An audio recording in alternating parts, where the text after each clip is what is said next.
Good morning, my Teaser King family.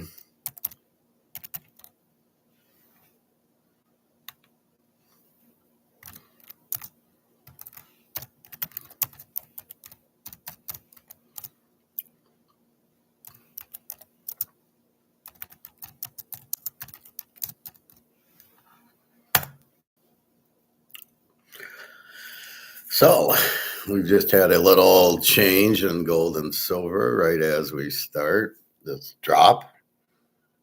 So we've got 49.49. First time it's been under 5,000.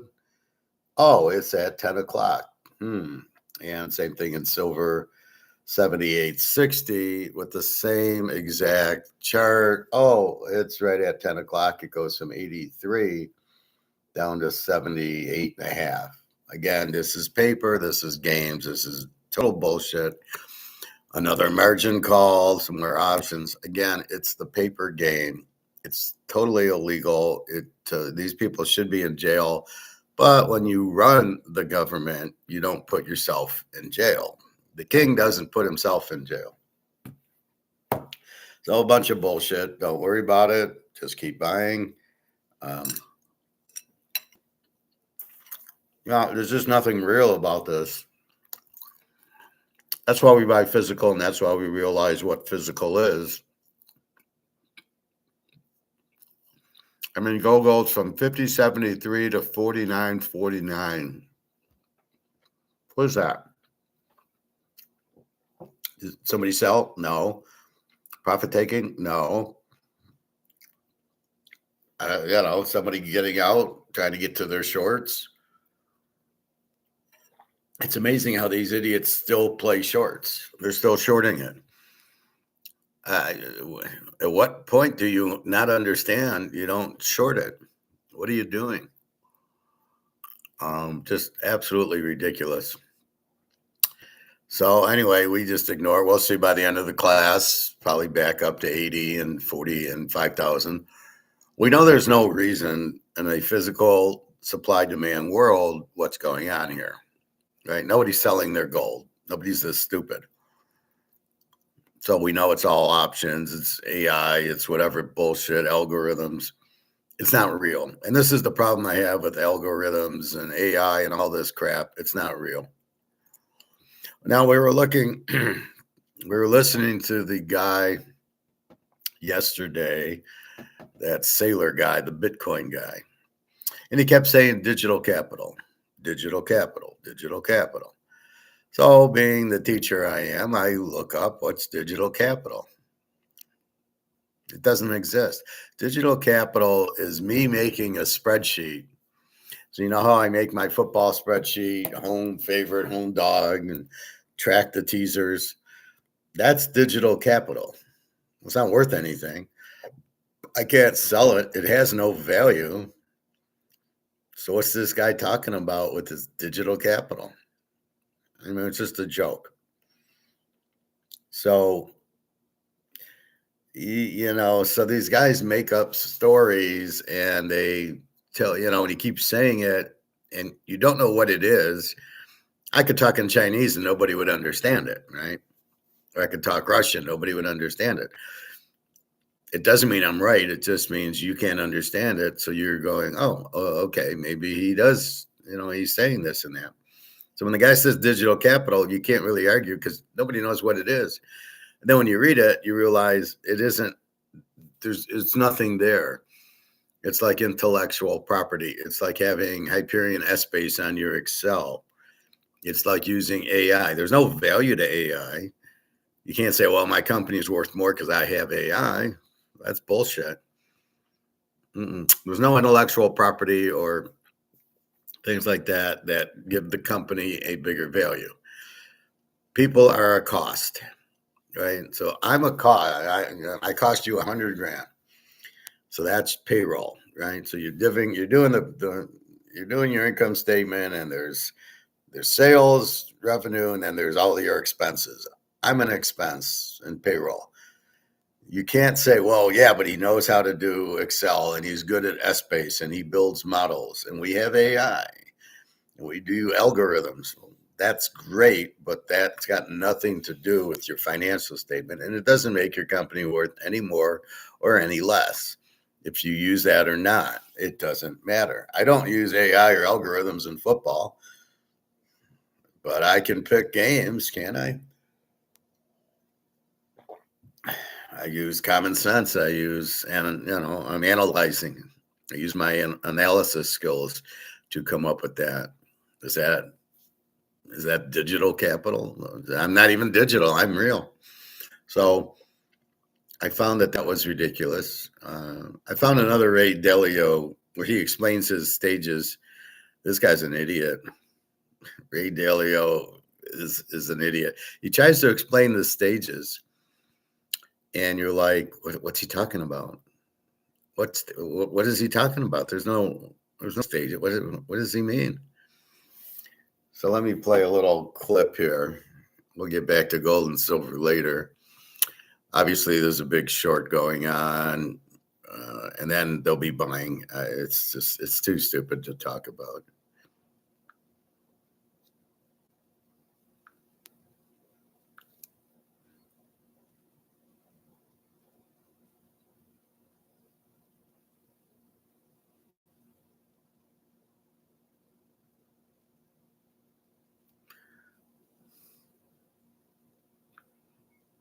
All right, let's see. I didn't like the video, so that's why it's not in my like button.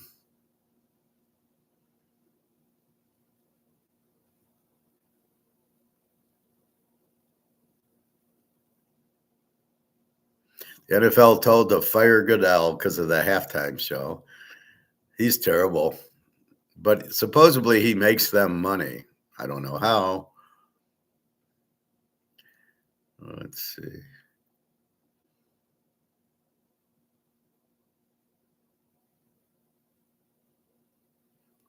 Here's a good thing on Joe Flacco. I don't think anybody coming into the league these days is quite as battle tested as guys that came into the league 15 years ago.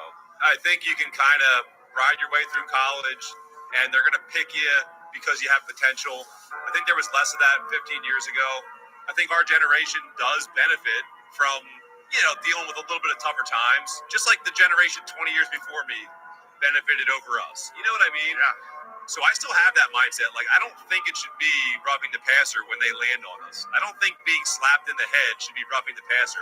It honestly annoys me because it affects games in a negative way. It needs to get out of the game. They need to go back to it. I know CTE is a thing these days and all that, but it's football. We signed up to play it because the guys that are coming into the league nowadays, they look at me like I'm crazy. Like, what do you mean you want receivers to get laid out over the middle and you want guys to be able to land on you? I'm like, yeah, guys, that's football. Like, I don't think anybody coming into the league. Isn't that perfect? It's football, but they don't want anybody to get hurt. All right, let me get to this Ray Delios thing.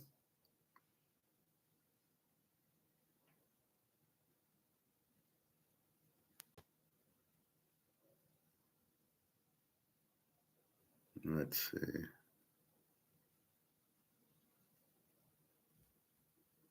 All right, here he is.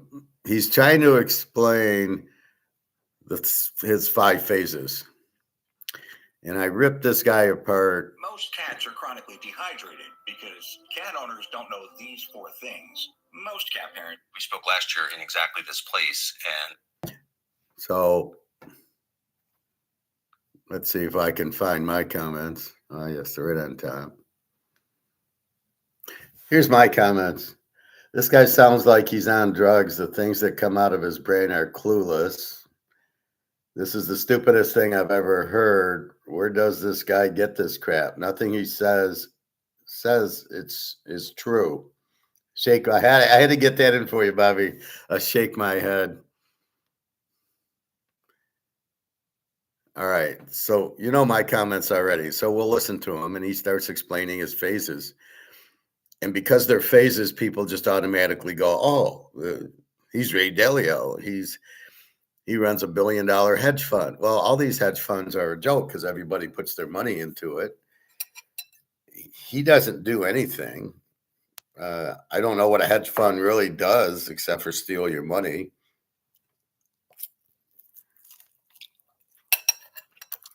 Had Chinese last night.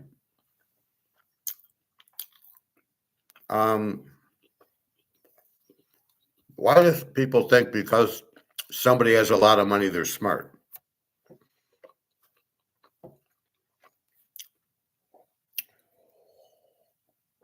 Sorry about that. Why do they believe that? Well, he's got $1 billion. He wants to be smart. No. What does he do? Like Warren Buffett, what does he do? He's not smart. If you don't like gold and silver, you're not smart, and you're saying you're not smart.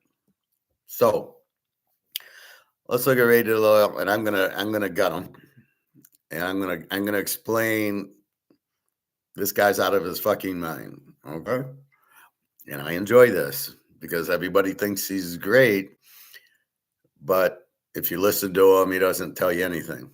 All right.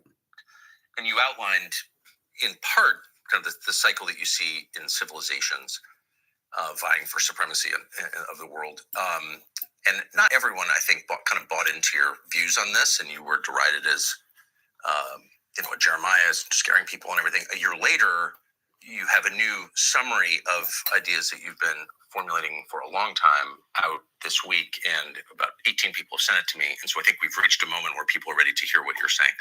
So if you wouldn't mind outlining in whatever detail you like the cycle that you see that countries go through and where our country, the U.S., is in that cycle.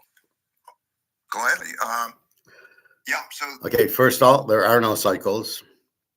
It's like saying there's cycles in football. Well, when you get a Joe Montana, you're going to win. When he retires, you're going to lose. Is that a cycle? No. You got Mahomes now. That's the cycle. Is KC in a cycle? No. Mahomes is the best. And then they have a really hard schedule, and their defense, they didn't sign everybody. Hey, Johnsy. And then Kelsey is like playing like he's retired. And so is it a cycle? No, it's just it goes as good as Mahomes is. When Mahomes retires, KC won't be any good. Like before Mahomes was there, Andy Reid wasn't a good coach. So now Andy Reid rides Mahomes' coattail like Belichick rides Brady's coattail. But these aren't cycles. It's I got the best player in the game. We're going to win. I got Montana. I got Lawrence Taylor. We're going to win. I got Brady.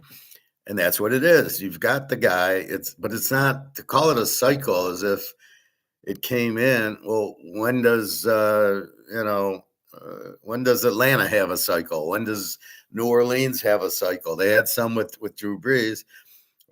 When's Carolina get their cycle? Not with Steve Young. All right, here we go.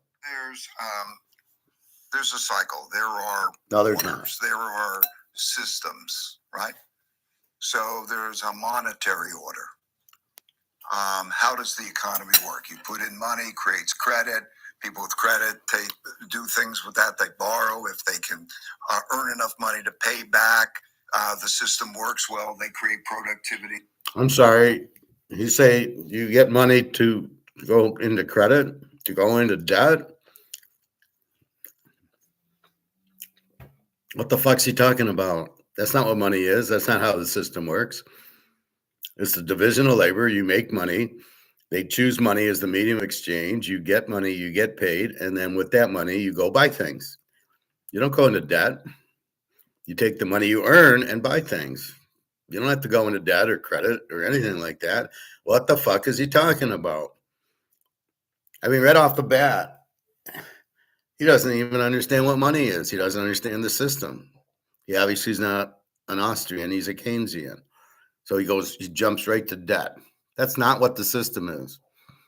It's not a debt system. People can use debt, but you shouldn't. You should really get paid and then spend what you get paid and save a little bit of it and buy gold and silver with it. Very simple. And then your money makes money for you. Where does this go into debt thing happen? What the hell is he talking about? Strike one. They create opportunities, the capital markets, and so on. That's the monetary system.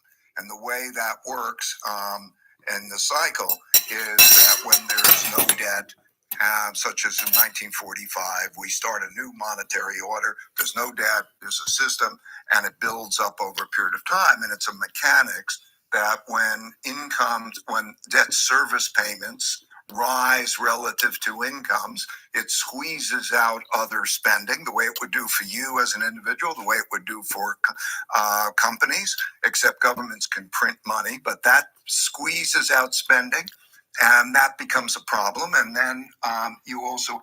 What the hell is he talking about? So if there's no debt, there's no economy, it squeezes out spending. I must have been absent in my master's program when on this day. What the hell is he talking about? Nothing he has said has made any sense yet, right? It is not about debt. It's about earning money and spending it and then investing it. So you spend a little and then the rest you buy gold and silver with. That's money. That's what the economy is. The economy is us taking money and buying goods and services with the money, with the medium of exchange that you don't inflate. Let's go back and listen again, because this is the stupidest thing I've ever heard. Ideas that you've been formulating for a long time out this week, and about 18 people have sent it to me. And so I think we've reached a moment where people are ready to hear what you're saying. So if you wouldn't mind outlining in whatever detail you like the cycle that you see that countries go through and where our country, the U.S., is in that cycle. Gladly. There's a cycle. There are orders, there are systems, right? So there's a monetary order. How does the economy work? You put in money, creates credit. People with credit do things with that. They borrow if they can earn enough money to pay back. The system works well. They create productivity. They create opportunities, the capital markets, and so on. That's the monetary system. And the way that works in the cycle is that when there's no debt, such as in 1945, we start a new monetary order. There's no debt, there's a system, and it builds up over a period of time. And it's the mechanics that when debt service payments rise relative to incomes, it squeezes out other spending the way it would do for you as an individual, the way it would do for companies, except governments can print money, but that squeezes out spending. And that becomes a problem. And then you also have a supply-demand problem. So when you have a new monetary system, which the United States had the new monetary system, and the dollar was the world's reserve currency, then you can sell a lot more of the debt. So there's a supply and a demand, right? And so when that builds up and one man's debts are another man's assets, and they build up holding a lot of dollar-denominated debt, and then they sell a lot more debt, then there's a mechanics of that supply demand. And then when you have politics and world politics, geopolitics enter into it, that monetary system is more at risk for those reasons. We'll get into that. But the first... Oh my God. I mean, I'm having a headache. Did anybody understand anything he said? He used terms like supply demand, debt, credit. Didn't explain anything, right? I don't know what he just said. Nothing he said made any sense to me. What he said is not true. There is no cycle. Basically, you have a dollar as a medium of exchange. You go to work, you get paid, you go shopping for goods and services, and you use it. What kind of debt is he talking about? What kind of credit is he talking about? You shouldn't spend more than you earn. Okay. So I give you $100. That's all you can spend. What the fuck kind of... Okay. It's not, what you call it? What's his whole thing? System or what? No, what are these called? Cycles. What kind of cycle is this? This isn't a cycle. The cycle begins, you print money that's sound, it's backed by gold. You take the gold out of the money. Now the money is worthless because it's not backed by anything. And that ends this currency. It's not a cycle. It's when you take the gold and silver out of the dollar is when it crashes. So it starts when you back your money by gold and silver. And it ends when you take the gold and silver out. It's called inflation. It makes the dollars worthless. And that's it. What is he talking? Supply and demand. What's he talking about? What's he talking about? You can't spend. What's he talking about? You notice he doesn't get specific.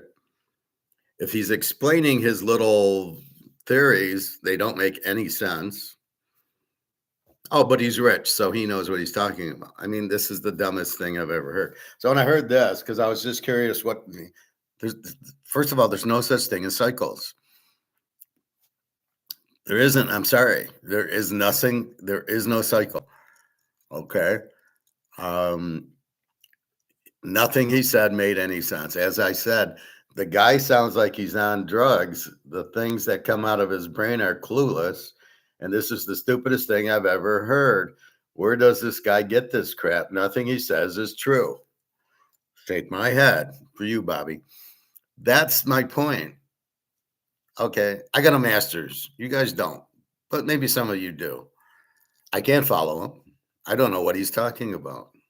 First of all, I disagree with cycles. Secondly, when you print too much and you're not backed by gold anymore, you're fucked. And that's all it is. So when you take the gold away, you're fucked. It's as simple as that. There's no cycle. And then he doesn't get specific. He just said, well, supply and demand and spending and credit and, the government can just print money. No, they can't. They can print it, but that's what causes inflation. Did the word inflation come out of his mouth? Did the word gold and silver come out of his mouth? Okay. I can't wait for the other cycles. Force of these five forces is the mechanics of this process, which is the monetary system. The second is there's a domestic political order. All countries have an order, a system, and all these orders change and they evolve. And of course, that is connected to the economic system. And so when you get large wealth and values differences, and there's a sense that the system isn't working for them and there's greater polarity, there's the emergence of populism, like in the 30s, the left and the right. And there's that populism gets to the point that there are irreconcilable differences. And in other words, the lack of willingness to compromise, the lack of willingness to accept loss, losing one's vote, and so on. But fight and win for me at all costs. Like in the 30s, 4 democracies chose to be autocracies because the polarity was. What did he just say? Now, I follow Mark McGuire pretty good, and I follow Egon. Alligator, I really don't, but what is he saying? What did he just say? Autocracy, 4 democracies in the 1930s. What does that have to do with the price of tea in China? What does that have to do with anything? The will dies, and what is he talking? He's not specific. He doesn't give any examples. The Titanic sinks, we go in a lifeboat. That's pretty fucking, I think everybody here can follow that logic. What is he talking about? So you just sit there and you scratch your head, and he gives no examples, and nothing he says is coherent.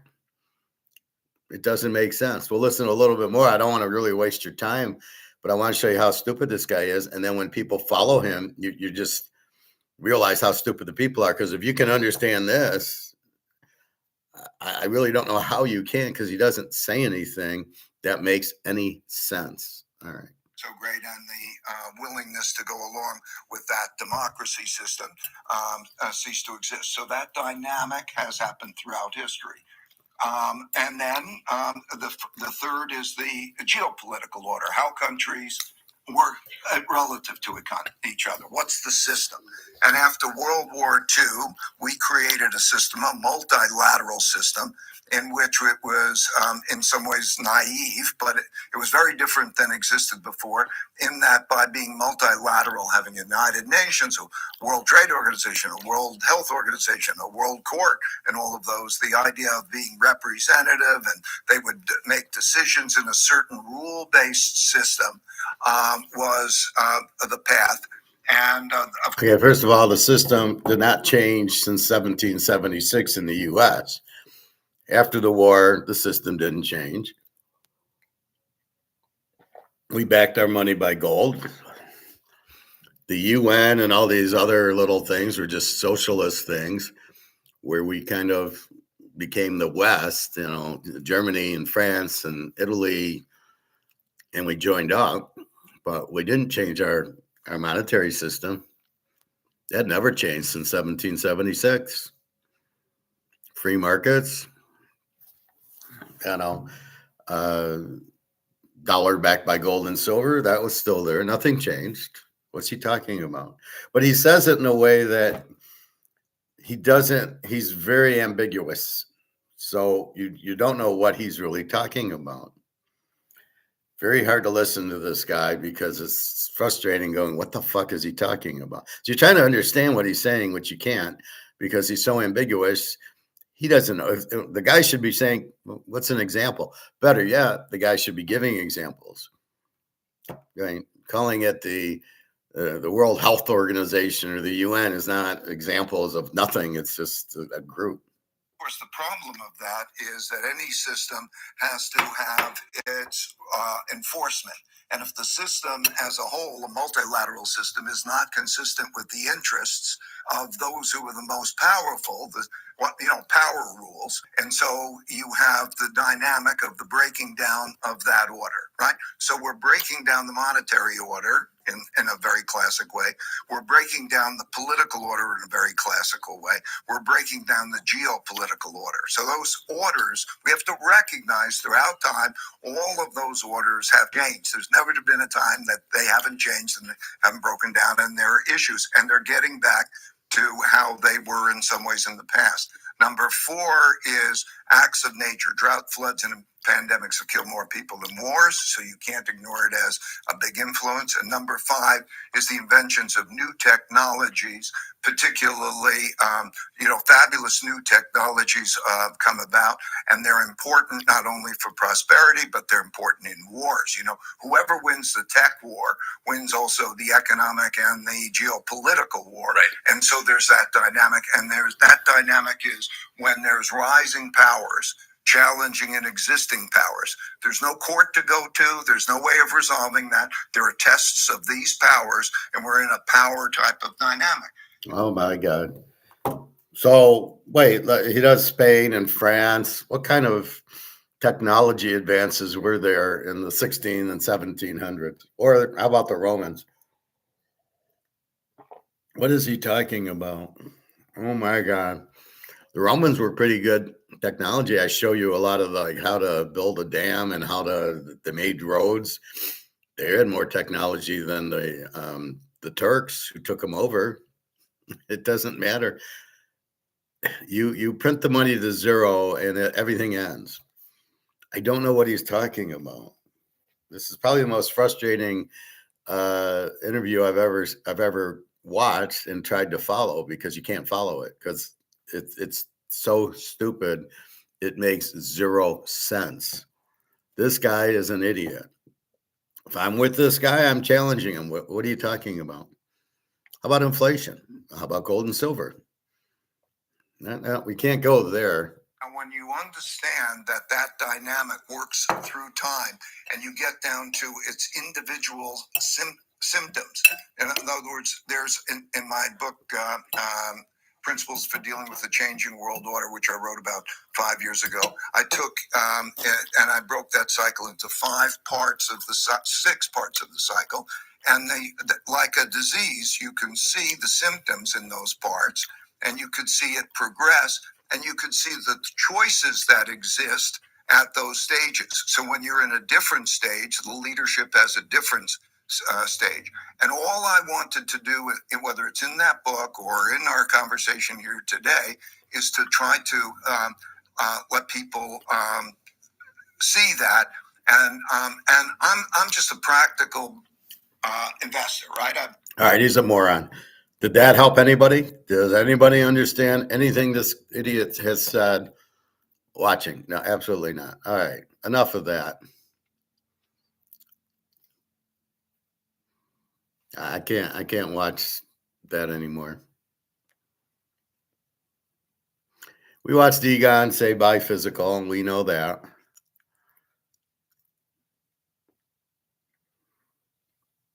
So we watched Michael Saylor talk about digital capital, which is me creating a spreadsheet, which adds absolutely no value to the company, right? No matter how many models and spreadsheets I make, I might be more productive, but it doesn't go on the financial statement. So it's all a bunch of digital stuff, or it's like IT. The only thing on the balance sheet or the income statement for IT is the people. And then you're spending money on the computers. And if you bought SAP and if you bought Excel and you bought Essbase, that's what goes on the financial statement. What you paid for the software, what you paid for the hardware, the licenses, and what you're paying for the people. And I was a senior financial analyst at Mercedes in the IT department. So I did their budgets and then walked with the managers and tried to figure out how were we doing budget wise, what projects were we on. And it was just it had nothing to do with it. It was nothing of that, except for, like I just said, the people, the hardware, the software went on the financials. And our budget was not, did Howard do algorithms? Do we use AI? Oh, Howard created a spreadsheet. Howard created a model. That stuff is not on the finance. So what he talks about with digital capital makes zero sense. So again, another idiot. So as you see, there's a lot of idiots here. And these guys, the idiot will hear words and use them, right? We've seen the idiot videos. They just respond with the words they hear. Digital capital. Oh, let's talk digital capital. I don't know what it is, but let's talk about it. Oh yeah, I know about digital capital, but they can't explain it, and it's not even real. And so that's what an idiot does. Ray Dalio is sitting there going, "Well, I just came out with these 5 things, and these are cycles." He calls them cycle. What? I think he's a psycho, not a cycle. What? There's no football cycles. Teams get good, they get good players, then they get bad. Tom Brady was at New England, they were good. Was it a cycle that? No, he went to Tampa. That was all over because they couldn't replace him. Then Tampa had a cycle where they were good for 2 or 3 years. No, it doesn't work like that. That's not, there's no such thing as cycles. The business cycle. I mean, the business cycle, you start a business and then it grows and then it becomes mature and then it goes out. So if you want to, the football, there's no football cycle. The football plays 17 weeks, has playoffs. That's not a cycle. It's just the schedule. We can talk poker. We can talk anything. There's no cycle there. You get hot, you get some cards, and then it goes away. It's not a cycle. So this guy with the cycles, he's just a regular guy. He's an investor. No, he's an idiot. And he's trying to come across like he knows what he's talking about. It's like Warren Buffett. He doesn't know anything. For him to be at what, $20 billion in cash and have no gold or silver shows you he doesn't know what inflation is, and he's going to go broke. So it's really, really ridiculous. All right, what else can we dig up out of here?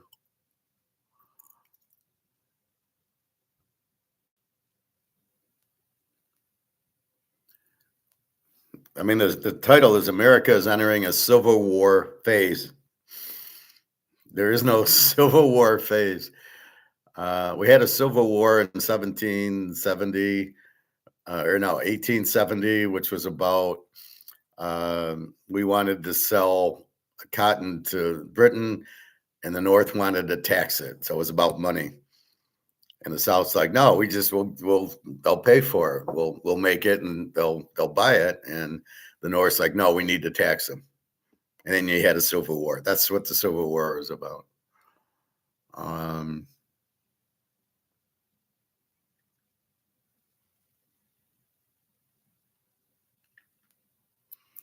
Joe Rogan explaining. So then you got this Epstein thing,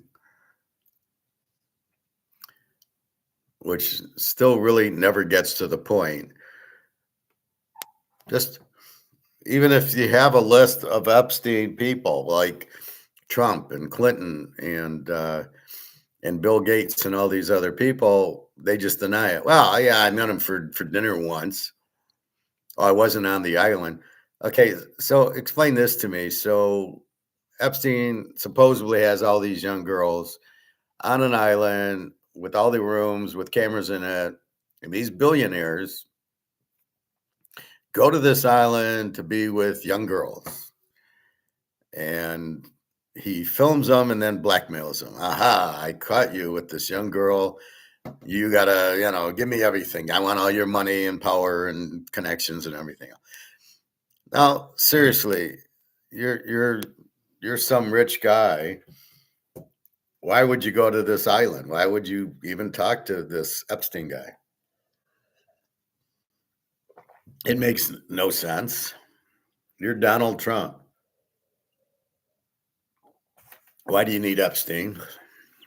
I'm sure you could go to Russia and get plenty of young girls if that's what you want in your hotel and you're not bugged. Or the Ukraine, or half of Romania, or half of Europe. I'm sure there's young girls here that will take, a few $100s and have sex with you. I'm sure that could be done. You don't need Epstein to do it. You don't need to fly to his island to do it. And you don't even know who you are. Now, you're a big, rich guy. You're Donald Trump. Or you're Bill Gates. Now, Bill Gates is a loser, but just these people need it. It's like, Bill Gates supposedly got STDs and from Russian hookers. Jesus. I mean, how stupid is this guy? I really don't know that he knows anything. All he did was steal Excel it was Lotus 123, and he renamed it Excel. That's all he did. He didn't do anything. So he's some rich guy, and he's really clueless. So I don't buy any of this Epstein stuff that all these rich guys,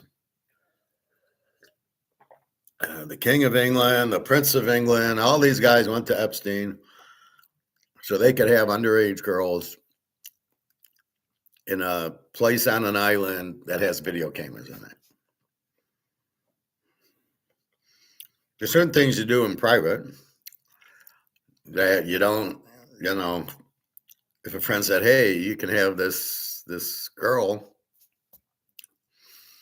I would try to arrange something where it would be private, not at some guys, oh, yeah, come to my house and do it. And, so you can do what, video camera with me? I was watching one of my favorite movies, The Girl with the Dragon Tattoo, and the guy rapes her, and she has on her purse a little camera, but it looks like just a little button or something, and she records it. Okay, well, she brought the camera, and the guy, I don't know why he raped her in the first place. He was kind of stupid, but later she does it with James Bond. So that was probably the best James Bond movie that Daniel Craig was in, was The Girl with the Dragon Tattoo. He doesn't play James Bond, but it's the best James Bond movie. James Bond wishes that they had that as the movie. It would have been perfect. Well, all right. So he had sex with her, but he didn't rape her. I don't get the whole rape thing.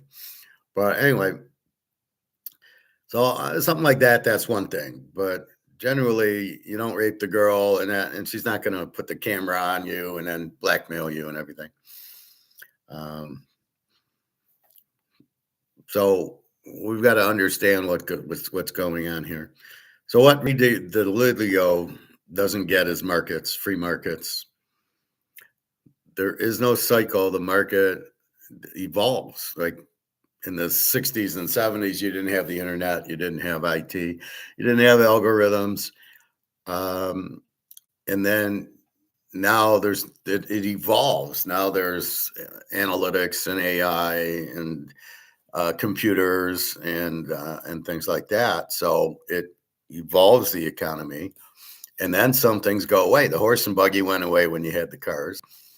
Now with the computer, you've lost the camera so now you have a phone, right? You have a phone where there's a camera and there's internet. So I don't even need the computer anymore. I can use my phone for the computer.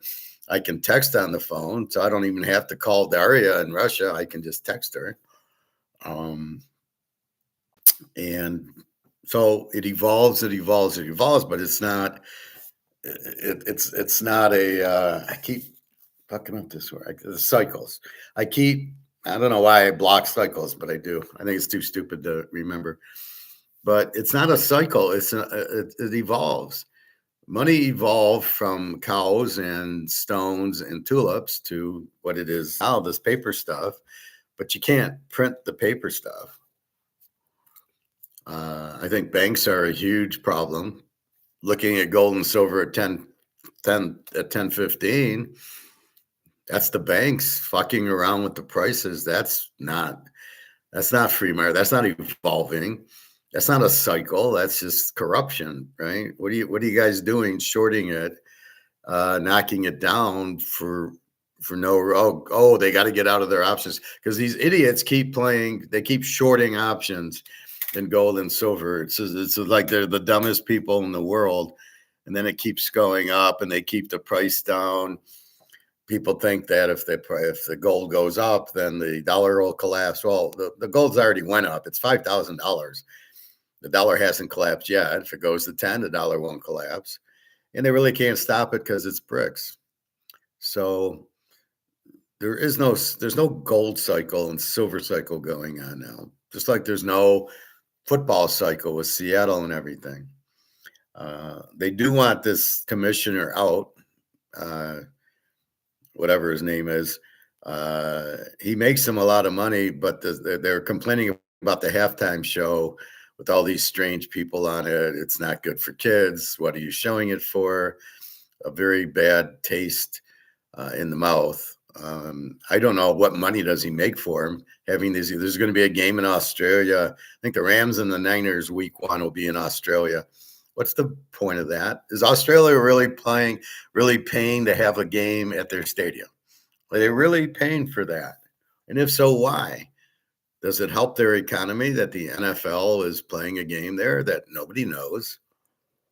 Just like in Brazil, there's a game in week 1 in Brazil, and then you have these stupid games in England and Germany.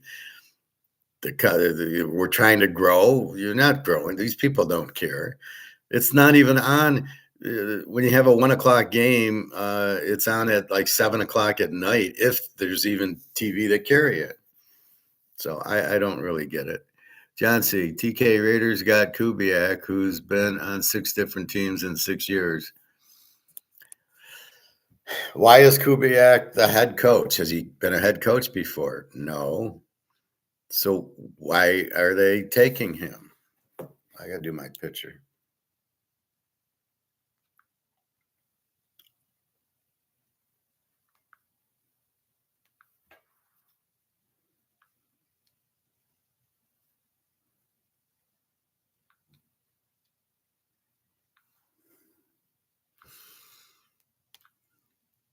So why do they think Kubiak's a good coach is obviously the question.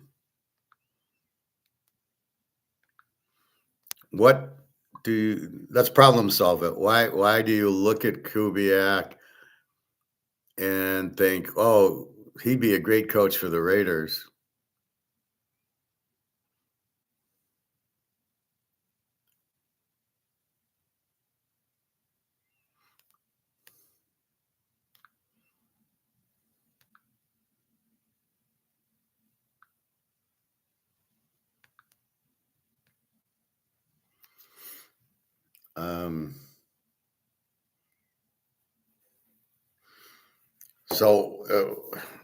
Normally what you do, like with me, when I apply for a job, do you have experience doing it? Yes, I got 20 years as a financial analyst, GM, Ford, Mercedes, Canadian Club. Oh, then you can probably do the job because you're experienced at it. What experience does Kubiak have as a head coach? None. Ben Johnson, even the Seattle coach, was just a fluke that he worked out, but he was a good defensive coach. But he's not a good head coach. Okay, they were good this year.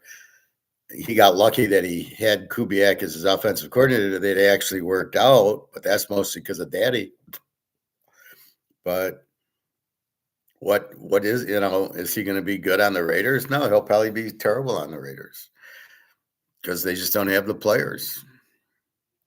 Even if he keeps Max Crosby and he drafts Ruben Bain, but he's not smart enough to do that, they're going to draft Mendoza, which isn't going to do anything. And as I showed you that clip of Joe Flacco, where he says, they're expected to come into the league and develop. No. You don't start till you know what you're doing. And that's the problem with half the quarterbacks in the league. They don't really know what they're doing. And, CJ Stroud, he's never going to be good. Lamar has never been good. You've got Jalen Hurts, never going to develop. You've got whatchamacallit. You've got Cam Ward at Tennessee. He'll never develop. Penix and Nix, you're lucky because they played a lot for good teams in college, are more developed. The Lincoln Riley never develops any of his quarterbacks. None of the Lincoln Riley quarterbacks, except for the Baker, Jalen Hurts, nothing. Kyler Murray, nothing. Caleb, nothing. They're not developed. You got to get them in the right offense. So that's a big problem of it too, is, that they're not ready, but yet are these coaches, can they develop the quarterback? And they keep having these offensive coaches. No, keep them as offensive coordinators. You need a quarterback coach. Have Joe Montana teach Caleb how to quarterback, not hire an offensive coach who doesn't have time to teach him because he's got the offense and the defense to worry about. Soccer is best sport worldwide. No, it's not. That's just a lie. Because he did great in Seattle for offense. He didn't do good. Let's look at it. He had, Walker. He had Smith Najimbi. Darnell had 20 turnovers, 14 picks. So the key was they had a great defense. So he could call a game, not take chances because I got this killer defense. So I'm going to run Walker a lot. But that's about it. Why do you think soccer is the best sport worldwide? It's not the best sport. It's the cheapest sport. All you need is one ball and 20 guys can play. So that's why it's popular, because most of these countries are poor and they can play a little basketball because, again, you only need one ball, but you need to be tall. Football requires a whole team. That's why you don't have football in most of these countries. And baseball, you need a ball, a bat, a catcher. So it's hard, especially. So in Latin America, where the weather's warm, they have it, but not in Europe. There's not a lot of baseball. There's no football, and then there's just some basketball. But soccer is the most boring sport. It's more boring than hockey. I don't think it's a good sport at all. Well, soccer's, as I'm saying, it's really not the most popular. It's just that it's in every country because all I need is one ball, and all the poor people can play it, and that's all it is. There's no competition for it. Like I say, a little with basketball. They don't have football, they don't have baseball, and they don't have hockey in most of these countries. I'd be curious if it's the most in Russia, or is hockey more popular than soccer there? Or the Czech Republic, it also might be hockey. Sweden, these teams that have good hockey players, it's probably more popular than soccer, but soccer's in these poor countries. And I hate that argument. It's totally meaningless. Here we don't even look at soccer, right? Football, And then what? Baseball and basketball, and then hockey, all ahead of soccer. They keep trying to have this soccer league and get it on TV, sort of like the UFL or one of these secondary football things. But when you have options, and this is my point, you have competition here. You have football, you have baseball. Soccer doesn't even register. It's not one of the top 4 or 5 best sports. In markets where there is no, in Brazil, there's no competition. It's just soccer. In Argentina, in Germany, in France, and England, there's no competition. There's nothing else. There's a little basketball, I think, in Germany and maybe in England, but basically it's soccer is it. That's the sport. Well, a little golf in Germany, but that's it. There's no baseball and football to compete with. So in a place where there's no competition, of course, soccer is the most watched in these countries, but in a competitive marketplace like the US, it doesn't even register. It's not even top 5. I think auto racing is probably ahead of it, and probably golf also, especially when you got a Jack Nicklaus or a Tiger Woods playing. Soccer doesn't even register. So as most of these sports, it becomes you need the star. You need something to watch. You need Bobby Orr. You need Mickey Mantle. And let me stop and let's take a look at Mickey Mantle. 1957 World Series. This shower head changed my life. If you haven't switched to ion drops yet, let me... In the third game of the series, here are your totals for 2 innings of play. New York, 3 runs, 2 hits, no errors, and Milwaukee, 1 run, 3 hits, 1 error. Juan Pizarro getting ready to pitch to the Yankees in the third. He'll go to Mantle, to Berra, and to McDougal. And then Simpson if needed. Mickey Mantle in the first inning drew a base on balls, and ultimately came around and was scoring fly ball by McDougal to score a run for the Yankees, one of the 3 scored in the first inning. Mickey Mantle hitting right-handed against left-handed Pizarro.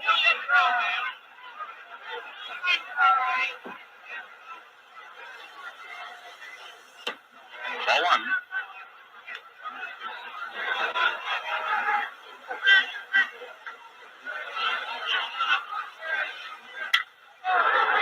Ball hit up the middle in the center field for base hit. Hank Aaron to play it in, and Mantle will hold up the single. Hank Aaron playing center field.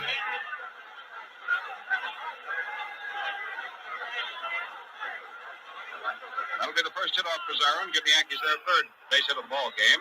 Here's Yogi Berra. Berra walked and scored a run in the first inning. And Kubik is on. Mantle's next at bat. And for the Yankees now, they've picked up 6 base hits. Mickey Mantle has walked and singled up the middle. He's 1 for 1 this afternoon.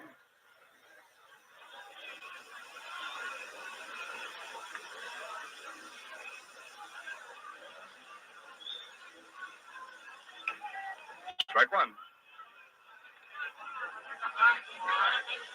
I don't know, Mickey's arguing. It probably wasn't a strike then.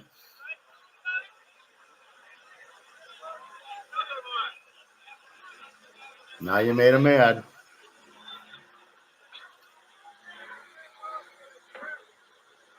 The shot, the throw to first. Not quite in time. 1 ball, 1 strike count. On Mickey Mantle.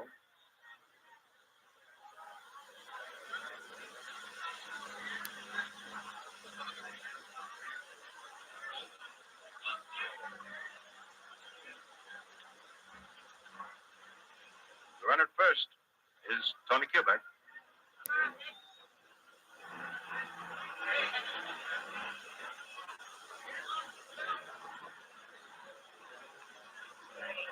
Ball 2.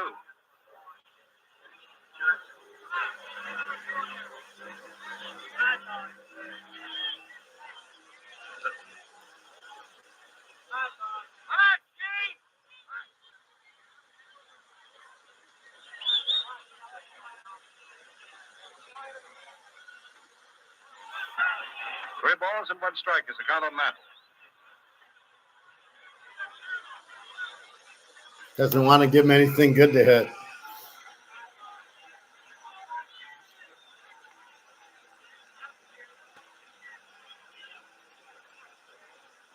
it goes. Long drive to right center field. It is a home run for Mickey Mantle.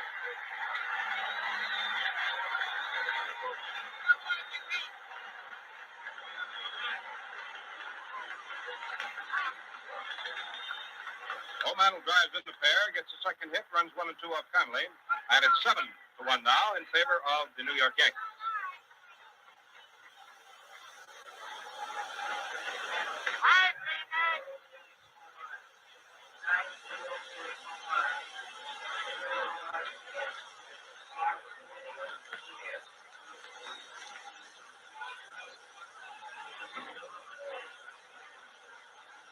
Yogi Berra, the batter.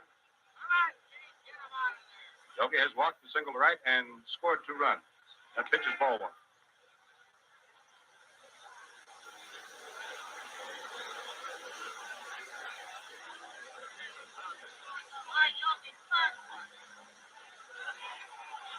Ball 2.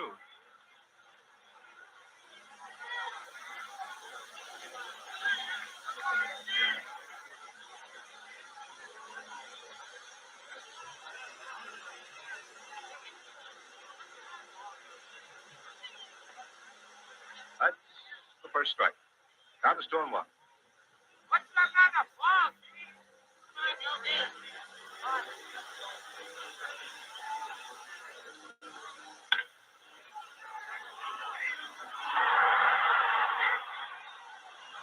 The ball was called a fair ball on first base. And the top to the pitcher covering. Put out. Yogi thinks it's foul.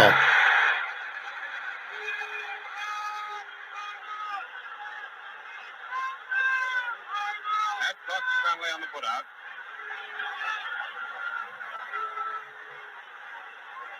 Casey Stengel coming out.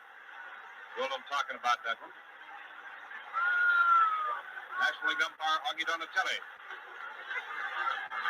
The man calling to play at first base. That'll be the second Yankee out in the 4th inning. We need that slow motion instant replay. But if Yogi thinks it's foul, I'm sure. This is the point. You want to watch Mickey Mantle hit. I got chills watching him hit the home run, right? Hank Aaron's in center field. I mean, this is the problem with baseball now. There is no Mickey Mantle. There's no Yogi Berra. There's no Hank Aaron. There's no Willie Mays. There are no stars in it. And I don't buy Shohei as a star. I personally, if it was me and I'm facing Shohei, I'm beaming him.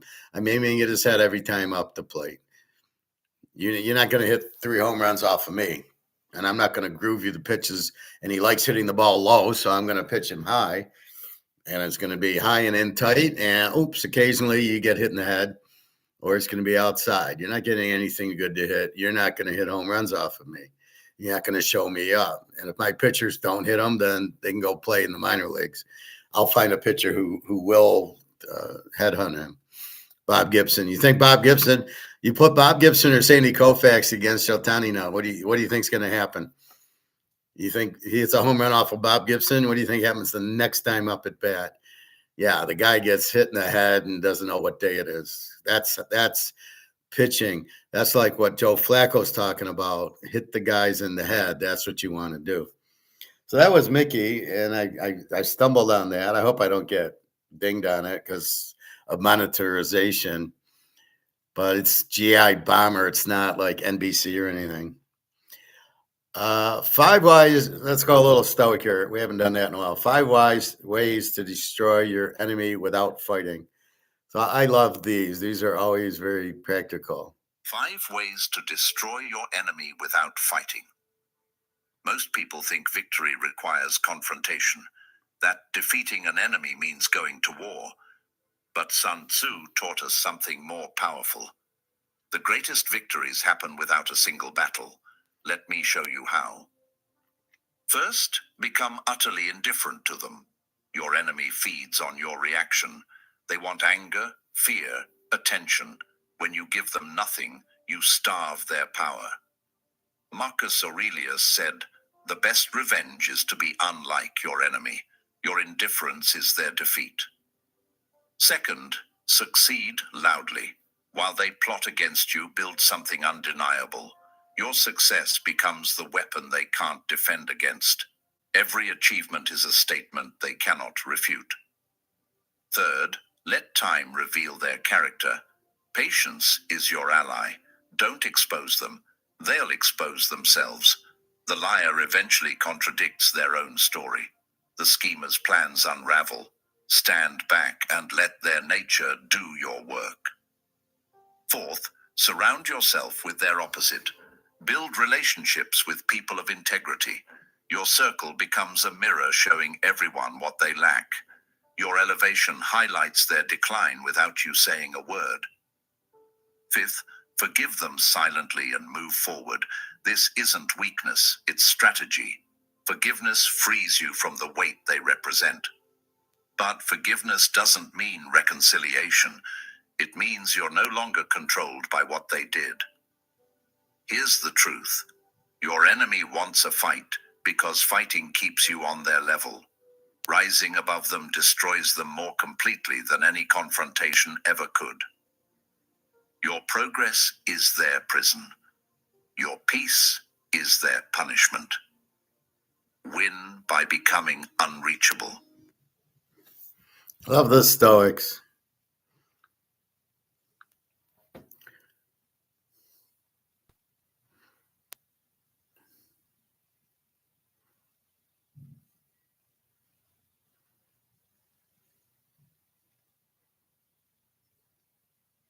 See, then you got to be careful. Like this is an AI thing. This woman, Basel 3 kicks in Monday. Well, it didn't. It was an old video, but it made it sound like it kicks in Monday, February 9th.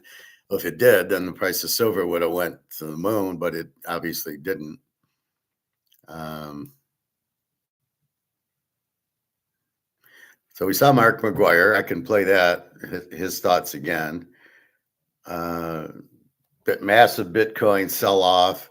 I don't really follow Bitcoin that much. It's a Ponzi scheme, but when I see something like that, I am a little intrigued by it. But basically, people need money. So people will start losing their jobs and needing money and won't be able to pay their rent and their car payments. So the banks are going to go out and they're going to sell their assets. So in our case, we'll sell a little gold or silver. The problem you got to be careful with is you really don't want this because this isn't worth anything. It still has a value. I can still go to Kroger's with it. I can still go to barbecue with it. So on that standpoint, it has a small value. But if I were to go to Europe, I wouldn't get anything for it. It'd be very valueless. So in America, buying American goods, it still has some value, even though not really. It's really down to zero. And that's where I argue with Alligator and even Mark McGuire, his guests, where they say it's not gold going up, it's the dollar going down. Okay, so why is gold going down today? Is the dollar going up? According to Alistair McLeod, the dollar must be gaining in value. The only problem is it can't. When you print $150 trillion, it has no value. You've killed the value because you printed too much. So if you printed too much and it has no value, then why is gold going down today? According to your logic, Alligator, gold would go up every day. It would never go down because the dollar cannot get better value. The dollar has to go down in value. It can't get better. So I don't know what's happening at 10:30. It's the normal, let's, try to get out of our options. It's a 10 o'clock drop, which happens every fucking day. I don't know. Anyway, let's see. JP Morgan skipped the Titanic thinking he'd escape, knowing that it was going to sink, right? But it found him a year later and it was far worse. So he died a year later, but he knew the Titanic was going to sink, right? Thinking he'd escape a gruesome death. Signs you're too smart for most people to deal with. Yeah, that's a good one. Let's watch that. That fits our class. Dentures with industry-leading warranties. Aspen Dental. It's time to smile again.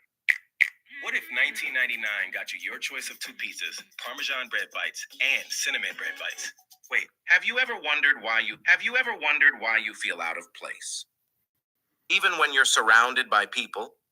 Why small talk drains you, but deep conversations wake something inside you? Most people think it's attitude, but psychology tells a very different story. You might not be too quiet or too different. You might simply be thinking on a level most people can't reach. Today, I'll give you 6 psychological signs you're too smart for most people to deal with.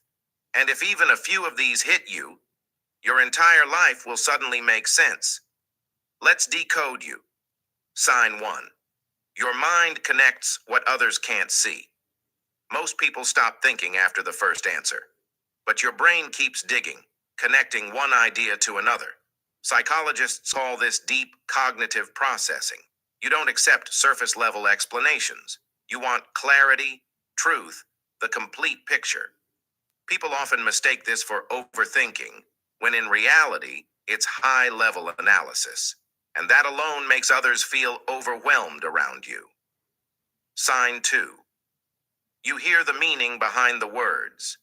You don't just listen to what people say. You pay attention to how they say it, the tone, the pauses, the things they avoid, the emotion underneath. This is advanced emotional perception, and it allows you to understand people even when they can't explain themselves. But here's the catch. People feel exposed around someone who can read them so easily. Sign 3. Solitude feels like home to you. While others need constant social interaction, your mind works best in silence.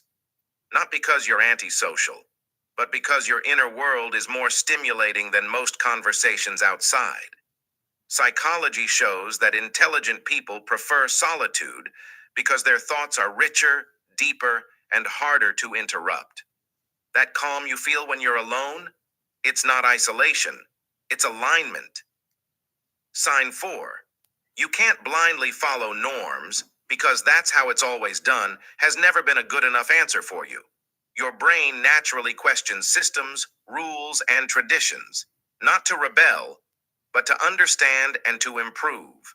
This is independent thinking, and it makes you stand out, sometimes more than people are comfortable with. Sign 5. Small talk drains you. Ideas energize you. While most people enjoy casual conversation, your curiosity runs deeper. You want to talk about purpose, the mind, the universe, reality, things that actually matter. And when the world prefers shallow conversations, you often end up feeling misunderstood or detached. It's not that you're hard to talk to, it's that your thoughts are too heavy for light conversations. Sign 6. You analyze yourself more than anyone else. Highly intelligent people are deeply self-aware. You notice your patterns, your flaws, your thoughts, and you question them. This makes you your own toughest critic, but it also fuels constant growth. You choose honesty over comfort, truth over popularity, and not everyone is strong enough to be around someone like that. If you saw yourself in these signs, listen carefully. You are not too much. You are simply too rare. Your depth, your clarity, your mind, they're not meant for everyone. And that's exactly what makes you stand out. Protect your intelligence. Protect your sensitivity. Protect your truth.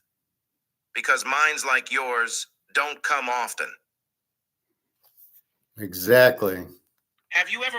That's always been my problem.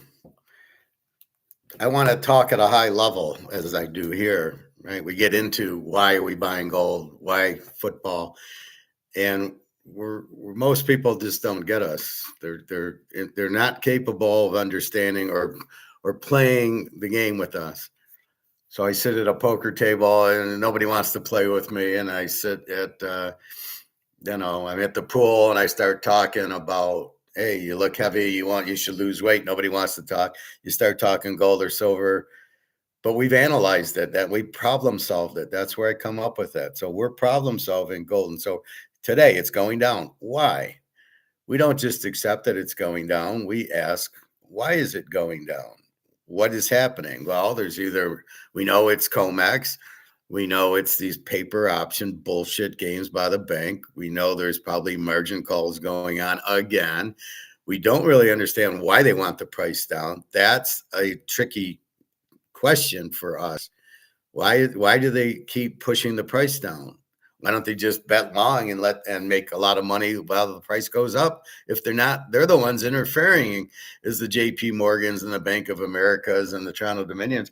They're the ones who are fucked because they need the price to go down to get out of their options instead of just playing long, instead of going long. And that's part of what happened with all these margin calls, was to get the long players out to try to get the price down, which makes zero sense to me.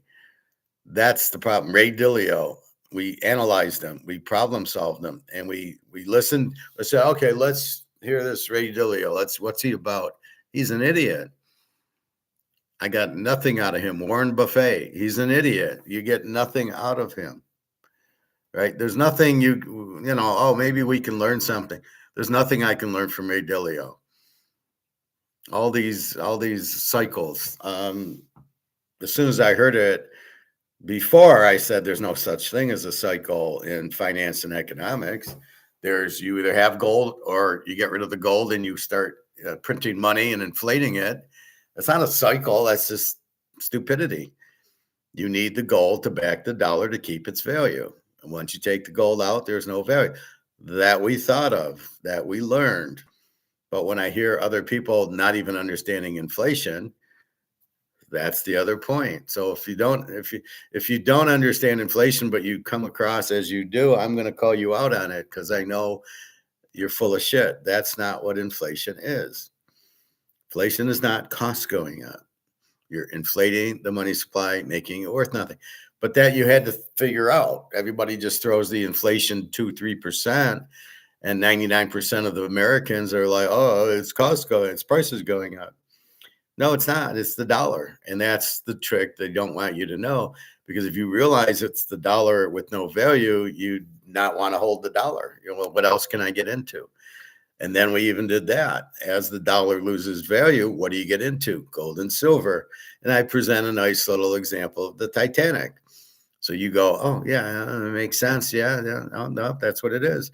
And the dollar's sinking, and then you got to get into the lifeboat. And in our case, it's gold and silver. So most of this gold and silver news I hear is a joke. It's not real. They don't understand inflation. And so all we can do is go, well, we know what's really going on. We know the dollar's crashing because they printed too much, and they have to print every month because of all the government employees, the interest on the debt, the Social Security, Medicare, Medicaid, and the defense spending, because you got to pay those guys. And so we understand they're going to keep printing, and it's going to make the dollar worth less and less. And the gold and silver is the only out and should keep going up. So we don't listen to the noise, the 2-3%, the Ray Dalios, and any of these idiots.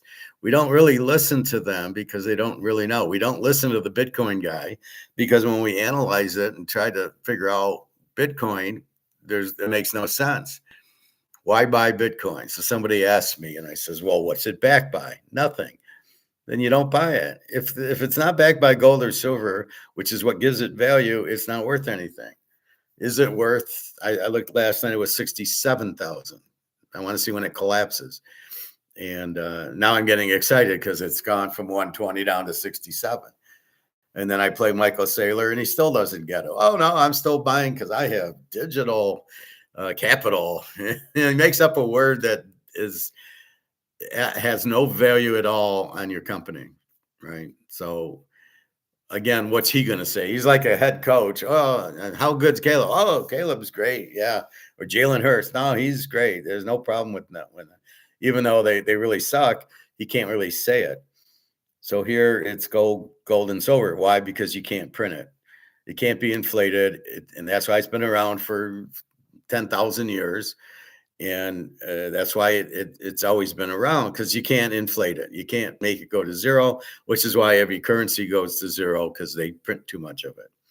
So you see the U.S. continually printing. You have a $39 trillion debt that you can't get out of. The only way out is to back it by gold, or have gold fix it, or a Picasso that gets you 39 trillion, or something like that, a mantle card that goes to 39 trillion, and you sell it and then you pay off the debt with it. I mean, that's the only way, is you got to get a real asset to pay off your fake money. So we think about them. Why is this happening? Why is there a Ukraine-Russian war going on, and why won't it end? And you ask those questions, you dig in, and you listen to the Colonel McGregor going, well, maybe he knows something. He seems to know something.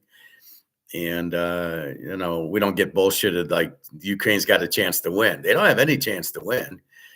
We don't know what they're doing out there. Why are they dying? Why does Zelensky take the money and kill his own people, and they don't uprise against them? This part I don't understand, but that's it. Now here's a problem. So Jenna texted me this morning, and she's looking she moved to Berlin, and she's looking for a job, and she said, well, problem is they want you to speak German. And so I can, and she doesn't speak German. So the first problem solving it is, can you find an American company there? Which I'm sure there are. I told her, well, Mercedes in Detroit, all spoke German and English at Mercedes. But I was fine speaking English because we're in Detroit. So it was okay that I spoke English, but they would speak German. Who knows what they were saying? Yeah, Howard's an idiot, but we'll keep him on anyway. You don't know what they were saying, but you do know they would go off on a German tangent, but they did speak English. So I'm trying to help her, saying, well, you speak English. I doubt anybody's going to speak Russian there. You speak English, so therefore I'm sure English speaking country. Now I know if you work at a hotel, they speak English. I've been there before and they understood me. Or if you work probably at a restaurant, they speak English. She says, well, German's the big language. And I'm like, well, I'm just giving you I'm problem solving for you. If I was in Germany, what would I do? And I would try to use my degree and try to go to the auto company saying I used to work for Mercedes, and try to work in a department that they can speak English in. Because if they're dealing with America, they have to have people that speak English. Now, I'd be at a disadvantage not knowing German, but, so I would have, if I was Jenna, I would have first learned German to understand I'm going to need German if I want to get a German job. But I don't know what kind of job she thinks she's going to get. And the economy's in shambles in all of Europe. The economy's bad. So I'm like, just get a job at a restaurant, or at it'd be tough at a restaurant because probably all the customers would speak German, but maybe at a hotel, they definitely speak English. She says, well, my English isn't good. I says, it's fine. I was with you and we spoke I don't know Russian. We spoke English and you talk fine. So I'm trying, and she's getting frustrated and I'm like, I'm trying to help you. I'm trying to say what I would do, but the first thing I would have done was learn German. So if I was going to move to France, I know they don't speak a lot of English there. I would learn French, or I probably wouldn't go to France. I'd probably go to England, or I'd go to Austria or Switzerland. I'd probably move to Switzerland, and I know they speak English there. I'd go work for Egon or something, right? So that would be the first problem to solve, is where do I live? Somewhere that speaks English, not somewhere that I got to learn German or French or Russian. But even in the Ukraine, they speak English. In Russia, I'm sure they speak English. Now, would the Russian car manufacturer speak English? Probably not, but I'm sure they have people there that do speak English. That's pretty common because of the dollar, and you get a lot of English customers, right? If I go to a hotel in Russia or Ukraine or Romania, well, Romania is a pretty English speaking country, but let's say I go to France, and I did, and at the hotel, they're going to speak English. That's why, because we have money, and we go, and then they got to have people that speak English do it. Now, French is still their language, but they got to know English. So in Europe, a lot of people know multi cultures or multi languages. They'll speak French, they'll speak English, they might speak German, depending on where they were, Polish or Czechoslovakian or whatever. So a lot of those people, because they go, like when we go to different states, we don't have to learn. It's all American, right? If I go to Ohio, Illinois, Indiana, it's still English. But in Europe, you go to different countries, they speak different languages. Oh, I'm going to go to Poland. Well, they speak Polish. I'll go to Czech. Oh, they speak Czech. I go to France, Germany. They all speak their own little language. And they do it on purpose because they don't want you to know what they're talking about. I wondered, why don't they all just speak English?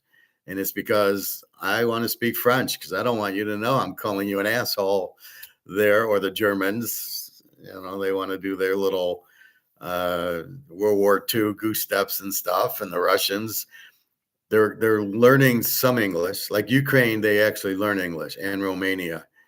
The Romanian friends I have speak good English. And they also speak Romanian, but they can speak English. So she'd have a better opportunity, Jenna, going to Romania and getting an English speaking job than going to Germany but not even learning German first, learning it after. She didn't problem solve very good. So now she's going to be, how many months will it take her to learn German enough to interview and get a job? And what job is she going to get? I don't know that she's got a master's degree, so I don't know what she's going to get. She didn't have great jobs in the Ukraine. She was like a cashier. So learn a little German and get a cashier's job or something. I don't know. Anyway, she went for a job. She didn't go to get out of the war. I said, oh, now you'll be safe. She said, I went for a job. That's where you went? So I don't know. But anyway, you've got to problem solve everything. So what do you do now, Jenna? You go take a German class. Go take that. What's that course? What is it? I don't know. There's a book or a thing you can buy to learn other languages, and I'm just drawing a blank. A1, how are you doing? When you get a chance, please look up this video on YouTube. It's about how our money is created out of thin air. It's pretty cool, crazy. Yeah, I know that. I don't need to watch that. I've had classes in it. The biggest scam is in the history of mankind, Hidden Secrets of Money, episode 4.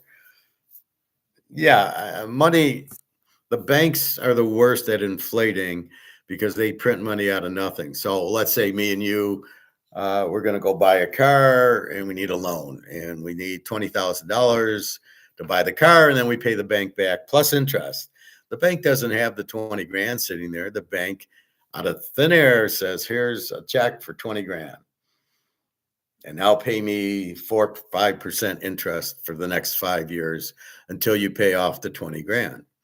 But then you get the car, and the dealer's happy. He gets the money from the bank. Same thing with a house. You buy a $400,000 house. Nobody's got $400,000 to buy a house. Even these guys, the Zuckerbergs and things like that, they don't have money. Their value is in the value of their stock. They're not rich. They don't have a pile of money sit around. Maybe they get a salary, but basically it's that.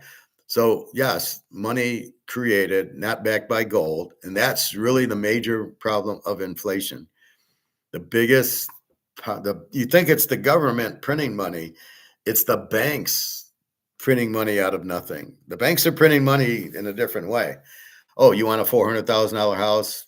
Hey, here's 400,000, and they give it to the developer of the house, and then the house gets you paid for the house, and notice you're paying back the mortgage company.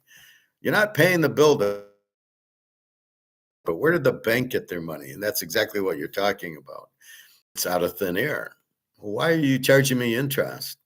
You shouldn't be charging interest. This is the biggest problem with the bank, right?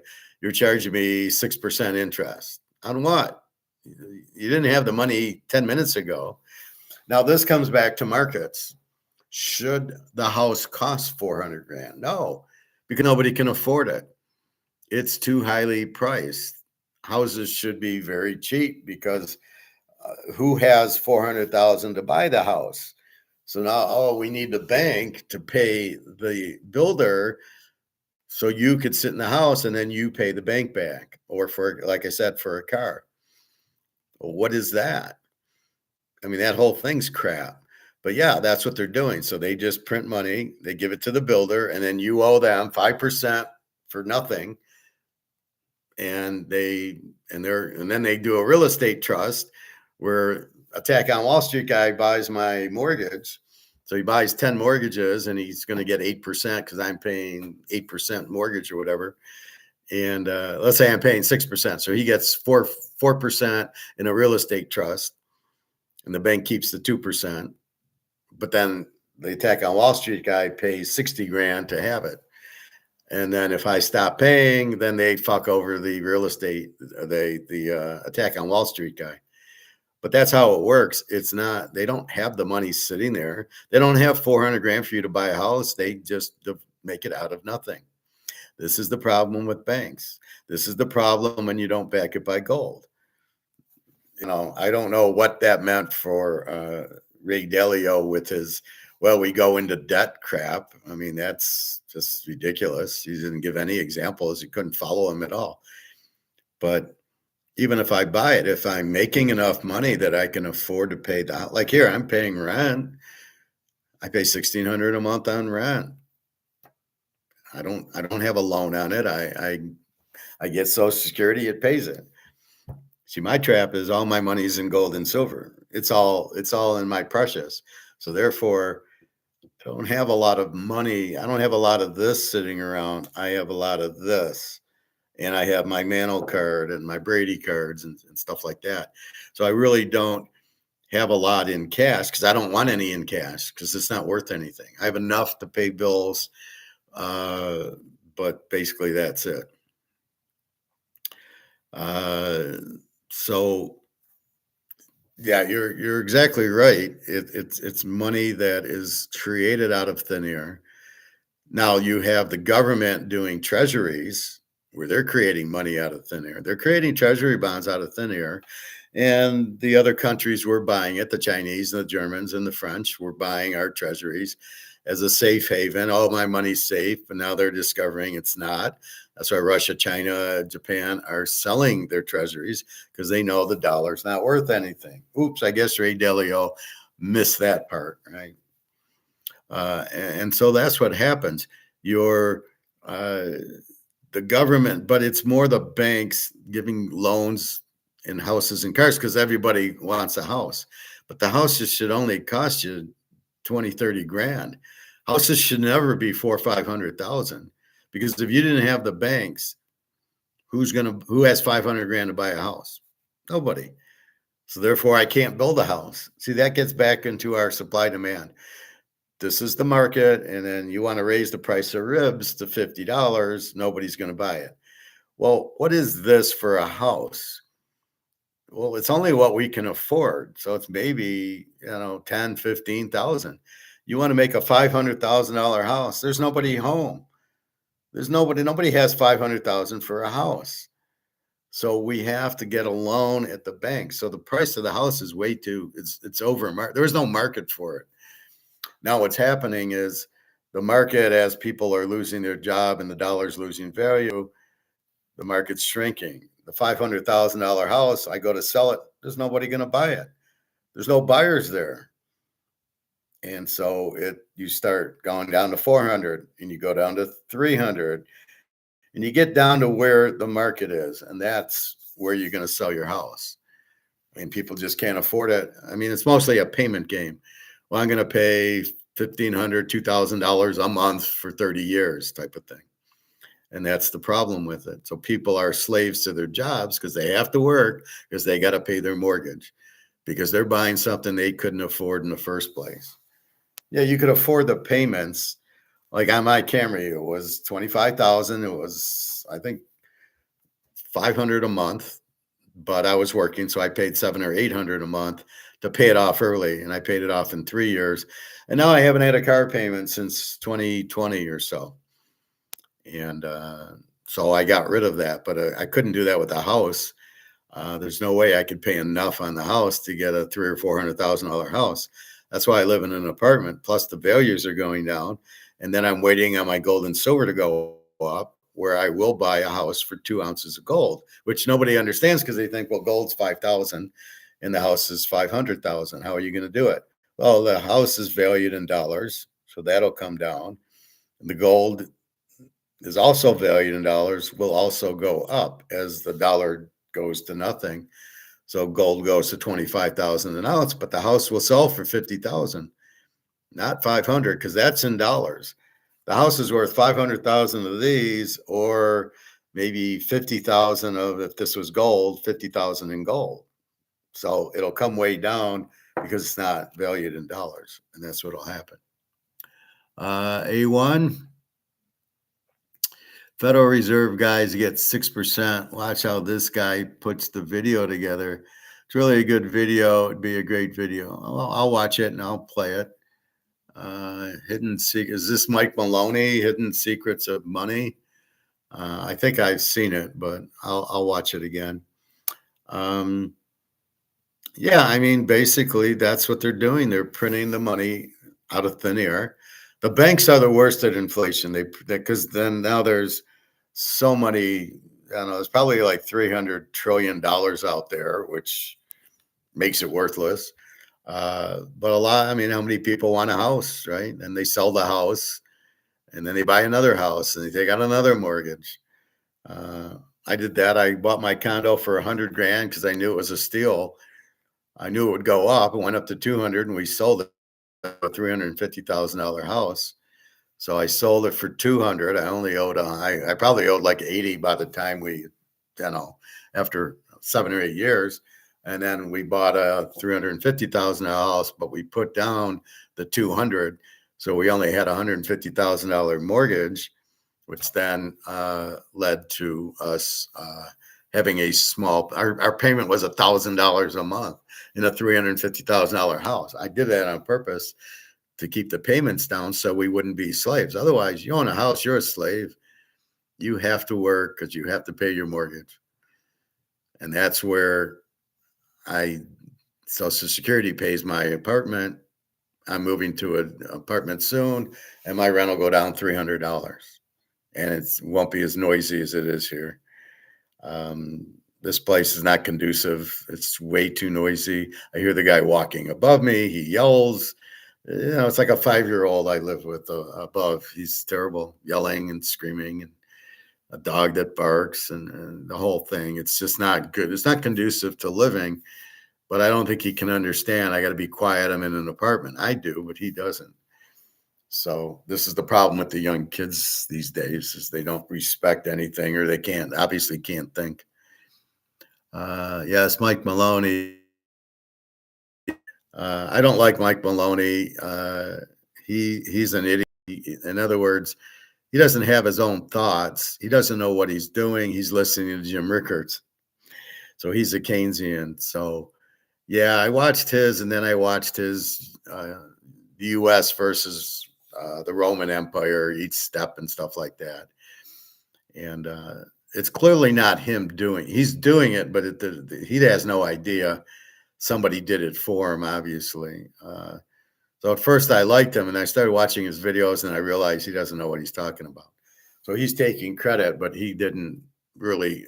It wasn't like he knows what's going on. But yeah, I mean, it's basically the money's being printed out of thin air, and that's always the problem. And it shouldn't be. The houses should not be that expensive then if there's no buyers. There's nobody's going to buy ribs at $50. You can't sell them for $50. Good. Try to sell a $300,000 house without a bank. Good luck, because nobody has $300,000 to buy it. So you got to sell it for maybe 15, 20 grand, where that's where people have the money.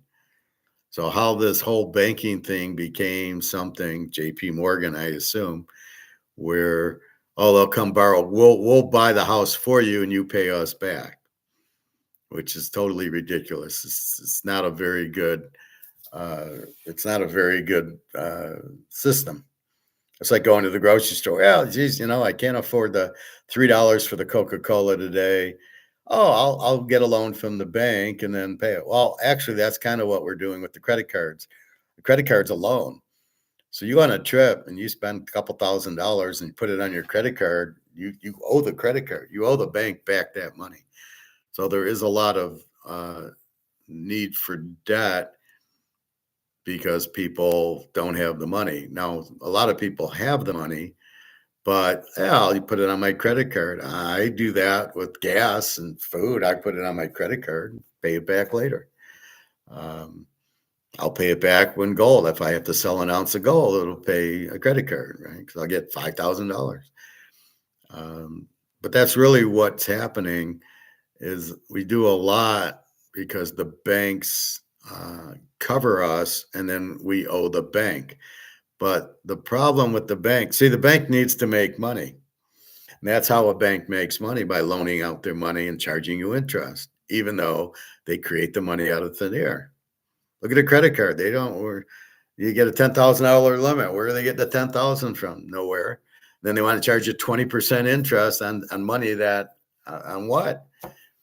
So it's all a Ponzi scheme. It's all JP Morgan. I'm sure they didn't do this in the 1800s when it was gold standard. The gold standard went to 1914, and then basically the country collapsed with the banks. And then the central bank pays the banks. So when the bank loans us money, so take it further now, the banks loan us money to buy the house, AKA the 2008 housing crash was caused because they gave loans to people that couldn't afford it. And then the banks want their money back and the people are defaulting, going, I can't do it. Sorry, you raised the rates on me because they were variable rates. They should have gotten fixed rates because the rate was 2 or 3%. Now they got into variable. Now it's 6, 8, 10%. They walk away from the house because they had bought 3 or 4 houses as investments, which is not what you do. And then so they couldn't pay the house off. So they just defaulted, said, well, here's your house. I can't pay it. But the banks work. That's how their lifeblood is. That's how a bank survives, is to loan their money out and get the interest. That's what a bank does. Right, wrong, or indifferent. It's, to me, wrong, but okay. So you pay the bank back, and you pay them back 8%, and the bank's healthy. And then the bank pays the depositor. So you put 20 grand in the bank, they give you what, 2%? They take your money, loan it out, get 8%. They make 6% on the spread. And then they started to do these real estate trusts, which is, I'll take 100 mortgages, put them together, and then you guys can buy this mortgage package and we'll give you 6%. We're getting 8, we'll give you 6. And so that's what happened until people couldn't pay their mortgages. And now they're not getting in their 8%, but they still are paying out the 6%. And that's the Margin Call movie, and that's the Big Short movie, and the Batman movie. All those were basically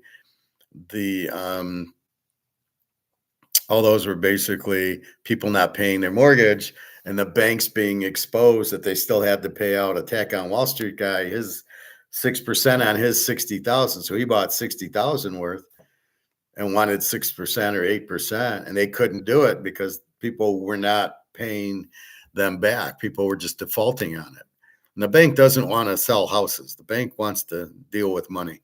So they're not getting their 8% in. They can't give you out your 6. And so they go, we're going to delist it.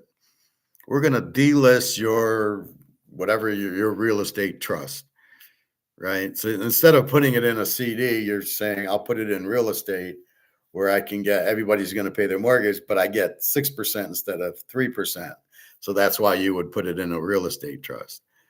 And so you can't make it, it's like, well, wait, if people don't pay us, I can't pay it out. So we delist it. Oh, and by the way, Mr. Attack on Wall Street guy, you have 60,000 in here. Now you don't. And I don't get how they got away with that. They should have at least let him take his 60 grand out.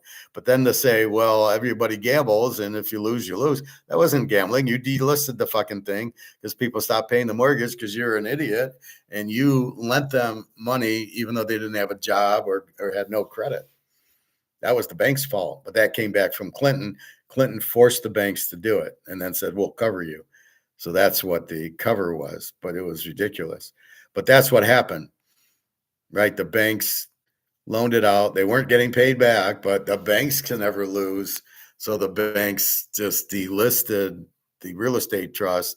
The attack on Wall Street guy is the one who gets screwed, and the banks get bailed out by the government for doing these, which why are they getting bailed out? Oh, because the banks run the government. Oh, I forgot for a half a second. A1, love hearing you drop the cool knowledge about everything. Oh, my pleasure. That's why I'm here. But you're welcome. So that's what happened in 2008, which is happening now. And so who loses? The banks lose. The banks steal the money from attack on Wall Street guy. So the guy puts 60 grand in what he thinks is no risk. It's mortgages. How can I, if I have a mortgage, people are going to pay their mortgage. They need a house to live, except for in the Batman movie when they went to Florida and there was that gator in the pool and everybody's for sale. Then they realize nobody's paying. So you don't want to be in a real estate trust. So, in the movie, The Big Short, they made it like, oh, well, we'll just short that it's going to go broke. There was no market for it. It was all bullshit. I don't think any of that really happened because you can't. How can you short? How can you short it, right? There is no option. There is no short mechanism for it.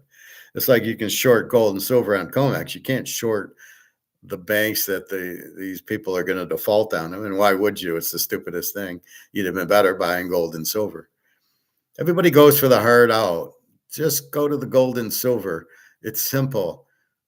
Don't fuck around in stocks. Don't fuck around in Bitcoin. Get out of the banks. But yet, oh no, my Bitcoin went down. And I'm like, what the fuck are you doing in Bitcoin? Especially a prophet who's in the class buying Bitcoin, and I'm saying don't, then are you not, if you're not fucking listening, what are you doing in the class? I'm teaching you, right? And I think it's good information. I think it'll help you. But if you're not going to listen to it, then what are you doing? You're just wasting my time. I don't need your football picks because I'm the handicapper, not you. And I don't need this Bitcoin crap because that's not the point either. I'm telling you to stay out of it because it's not real. So you either listen to it or you don't, but I don't want to hear you lost money in it. You shouldn't be in it in the first place. Just sell it and buy gold and silver. A1, I saw The Big Short, good movie. It was okay, but if you really understood it the way I understand finance, that's what it was. It was people, he goes to the strip club and the stripper's like, oh, I got 5 properties. Because she's playing it like a stock. She should have been in gold and silver and she never would have lost anything. That's what these people don't understand. If you're in gold and silver, you can't lose. So you have zero risk in the portfolio. You're going to win. Oh, well, I'm playing. I bought 5 houses and I'm going to make money. Like, they'll just all go up and I'll sell them and make profit on them. What are you, out of your mind? If you want to do that, go buy Mantle cards. Those will just go up and you'll make money on them. But you don't do it with houses, with mortgages and the interest rates going up and all that. But this is the problem. These are the idiots you deal with. They don't know, but they hear, oh, I should buy a house and I can buy 5 of them. And that's what they do. So this is the problem with banks. They create money out of nothing. It's not backed by anything. It's not gold backed. So we can afford a $400,000 house that we can't afford. And for doing it, we get to work the rest of our lives because we can never pay the mortgage because we don't have that kind of money. So you shouldn't be buying a $400,000 house, but we have to live somewhere. That's the kicker. We have to live somewhere. So I want to live in a nice house and I'll work the rest of my life so I can afford the $2,000 mortgage or whatever it is. Now you can sell the house. You don't have to stay in it. And there's a point where you break even on the house. I think it's like after 10 years or something where you're paying these high interest payments up front to stop you from really selling the house. So it's a real turkey shoot. Shad McDaniel, welcome to class. Put each house in an LLC. Well, I'll explain that. I'm not a bank. Legal, what is it? Some corporation, I get. But how does that help you? You still need money to pay it, right? So I got to pay my rent every month, and okay, I own 3 or 4 houses. Put each house, so I'm reading that as you got 3 houses. Where are you getting the money from it? It's an LLC. So what are you doing? Shell corporations? You're getting out of the LLC. You're bankrupting the LLC, so you don't have to pay the mortgage. Okay, the bank still collapses. The bank still can't pay the people. So you can declare bankruptcy too if you just can't afford your house, but don't know. At least you won't lose all 5 houses. Well, sure you will if you can't pay them. If you can't pay the 5 houses, you lose them. Even if it's a corporation or whatever, you still lose the house, because once you can't pay the mortgage, the house goes to the bank. The bank will say, you got to get out of here. Tack on Wall Street guy had to get out of his house because he couldn't do it. So, I mean, that you still lose the house. You still lose. If you can't pay the bank, you still lose. You can have it in a corporation or not. Doesn't matter. You won't be able to live in, who lives in 5 houses anyway? That takes us to Madoff, where he suckered everybody because they believe he didn't pick a loser. There was no, I mean, I think this is what Madoff's thought processes was, saying, I never pick a loser, so there's no risk in the portfolio. And he's probably thinking, who's stupid enough to believe that? I mean, if you presented that to me and I'd see there's no losers, every stock pick he made, he won, I'd be laughing hysterically going, this is the biggest bunch of bullshit I've ever heard. That'd be like me saying every football game I pick, I win. It isn't happening. It's not possible. So therefore, when I do pick a loser, you shouldn't get upset at it. You should realize that's part of it. That's the nature of it. It's like winning every hand in poker. You're just not going to do it. So,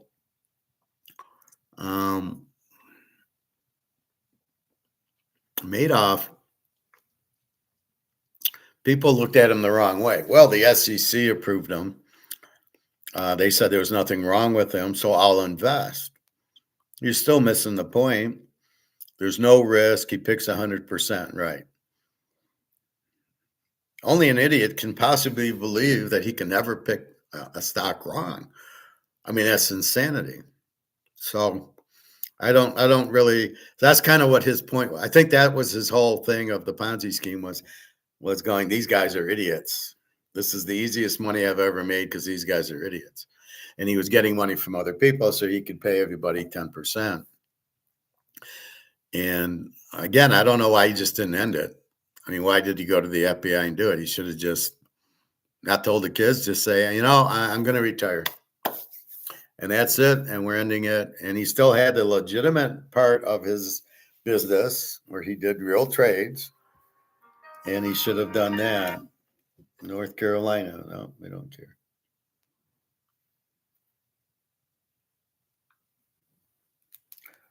So that's the whole point. He could have done,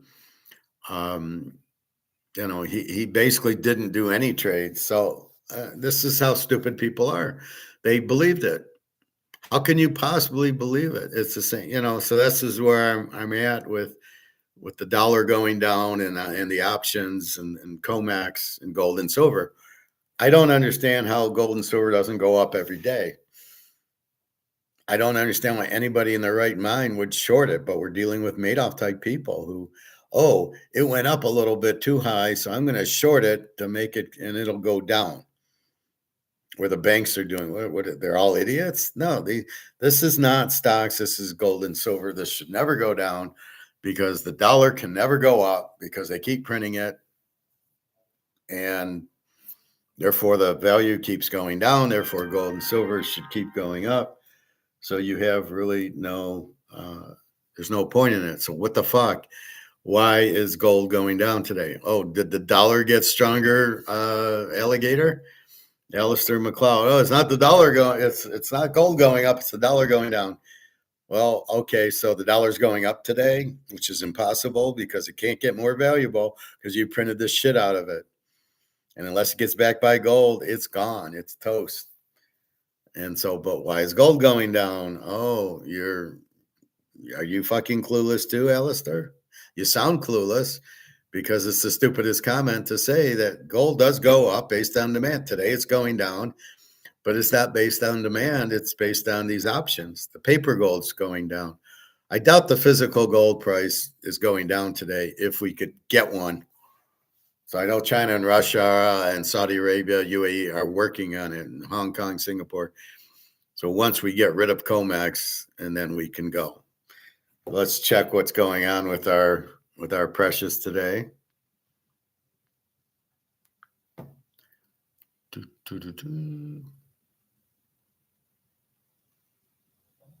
So you see there, it went down to 48.92, and then it jumps back to now 49.33, jumping back to 5,000. But what happened? It was 50.58 the whole morning, and all of a sudden, right after 10 o'clock, it tanks. Oh, who came out on 10? Oh, yeah, the U.S. And then, but it didn't even stay down. It jumps back to 49.34 right now. And silver down to 74. Again, it's just pretend. Oh, look, the same time, 10:15, it goes from 83 down to 75. Then it climbs back, and then it goes down now to 75.19. What the fuck happened at 10:30? Oh, this is just Ponzi scheme madness. This is paper derivative bullshit. This is not physical. And so that's why it's always a bargain to buy now. This is the sale of the century to buy it because physical is not going down. There's nothing on earth that could create silver to go down. It's not like they found a new silver mine. It's not like the dollar got stronger.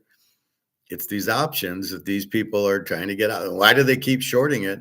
And why does this keep being allowed? Or did they do another margin call to get the price down? For what purpose? What's the purpose of getting the price down? It's a paper price. It's not physical. It's either one of two things, the margin calls, or so people can buy silver cheaper. That's all it is. It's one of those two things. Anyway, it'll all jump back up. It's just frustrating because we know it's bullshit, right? That's the problem. We know it's bullshit and it's going down, and we're like, what the fuck? Oh, we're doing margin calls for the 19th time? Or what? And it always happens at the 10 o'clock, 10:15 drop. Oh, yeah. Oh, they mark to market. It's all price fixed. So if you understand the game, it's a little frustrating. But then you go, well, wait, Bitcoin's price fixed. These real estate trusts are price fixed. The dollar's worthless. So it really gives you no out, right? The dollar's just worthless.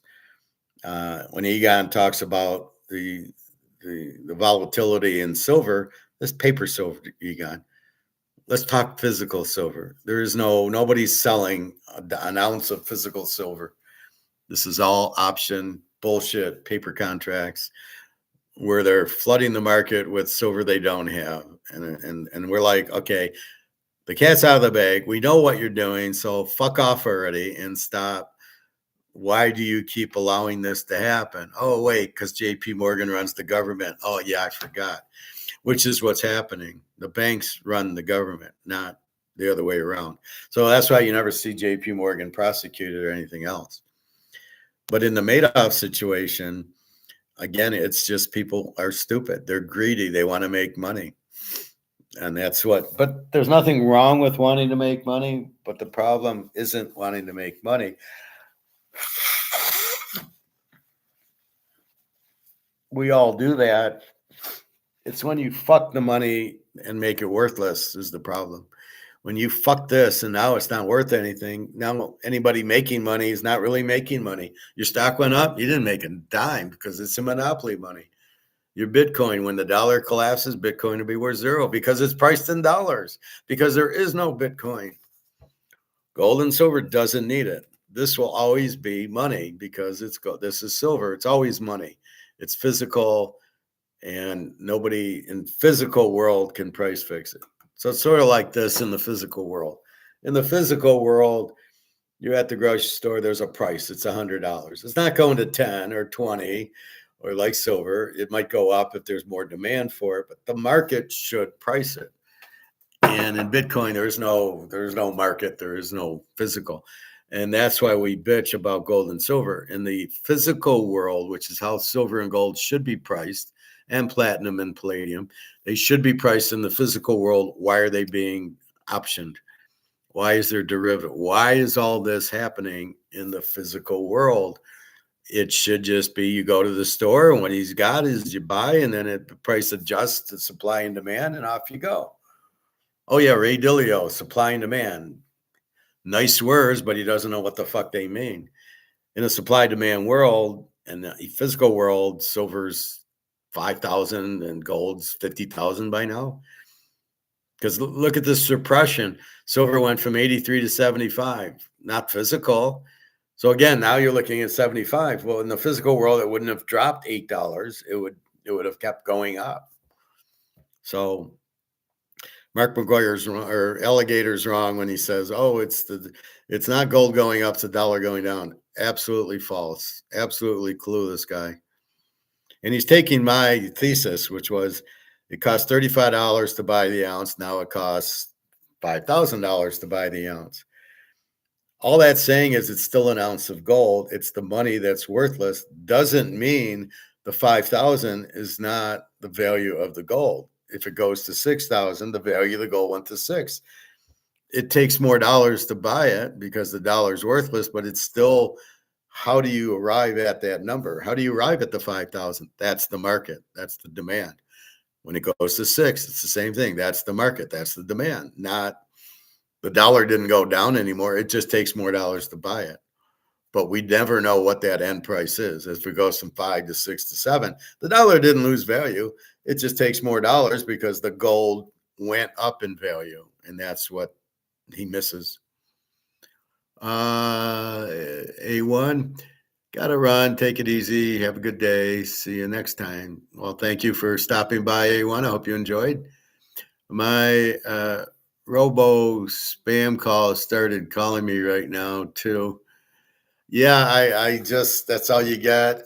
And I heard, okay, so here's one lesson before you leave.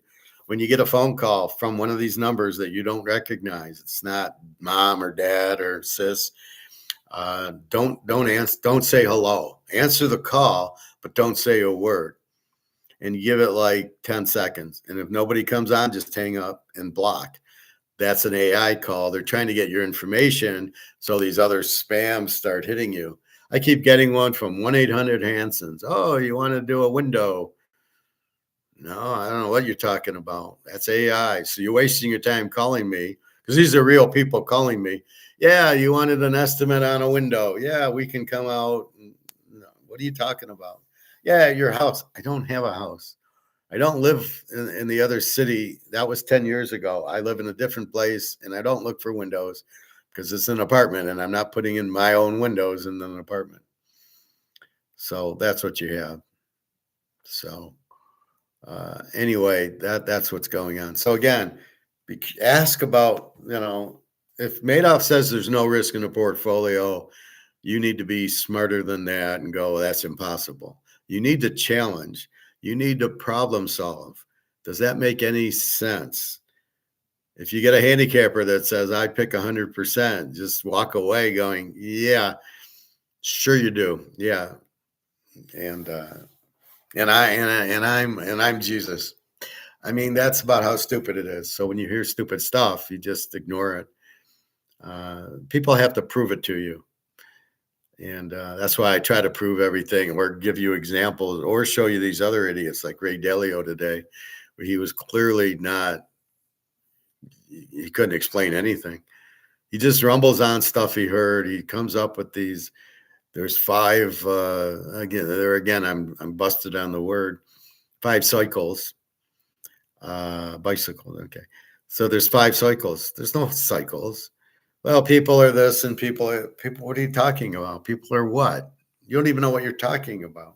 Well, the monetary system's collapsing because of the inflation, but you don't mention that. You don't know why it collapses. It's not a cycle. If we would have still been backed by gold, nothing would have happened. If LBJ didn't print a lot of money for the socialist systems he was trying to put in place and for Vietnam War, which wars are very expensive. Why are we always at fucking war so the defense contractors can sell weapons? Where did this come on the list? Who's allowing this? Why are the defense contractors in control of our country? Where did this come from? We didn't vote them in. We don't need a war every year. I mean, we're always at war. We got World War II. We went Korea. We went Vietnam. Saddam Hussein, who we let bomb. The Israelis bombed the Twin Towers, was the Israelis, so they could steal gold. Where were we? Oh, we're all idiots. We can't see a passenger plane hitting the building and then the demolition that destroys it. We think that's real. Oh, we all jump into Madoff because he can't lose. He's 100%. Oh my God, I want to buy in with that guy. We got some really stupid people here. They're not, the knowledge base is really stupid. They'll believe anything. Yeah, I believe Madoff's 100%. I believe that. What are you, insane? You have no common sense. And a lot of it's the schooling. The schooling's horrible here. It's the worst schooling in the world because it's all phony, but the kids believe it and the kids have to go and the poor kids are punished.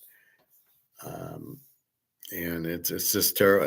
And what they're learning isn't real. My daughter had to learn math, and it was like the diagonal. Instead of just taking 22 plus 33 is 5 and 5, 55, it was like on an angle. It was like 22 written this way and 33 over here.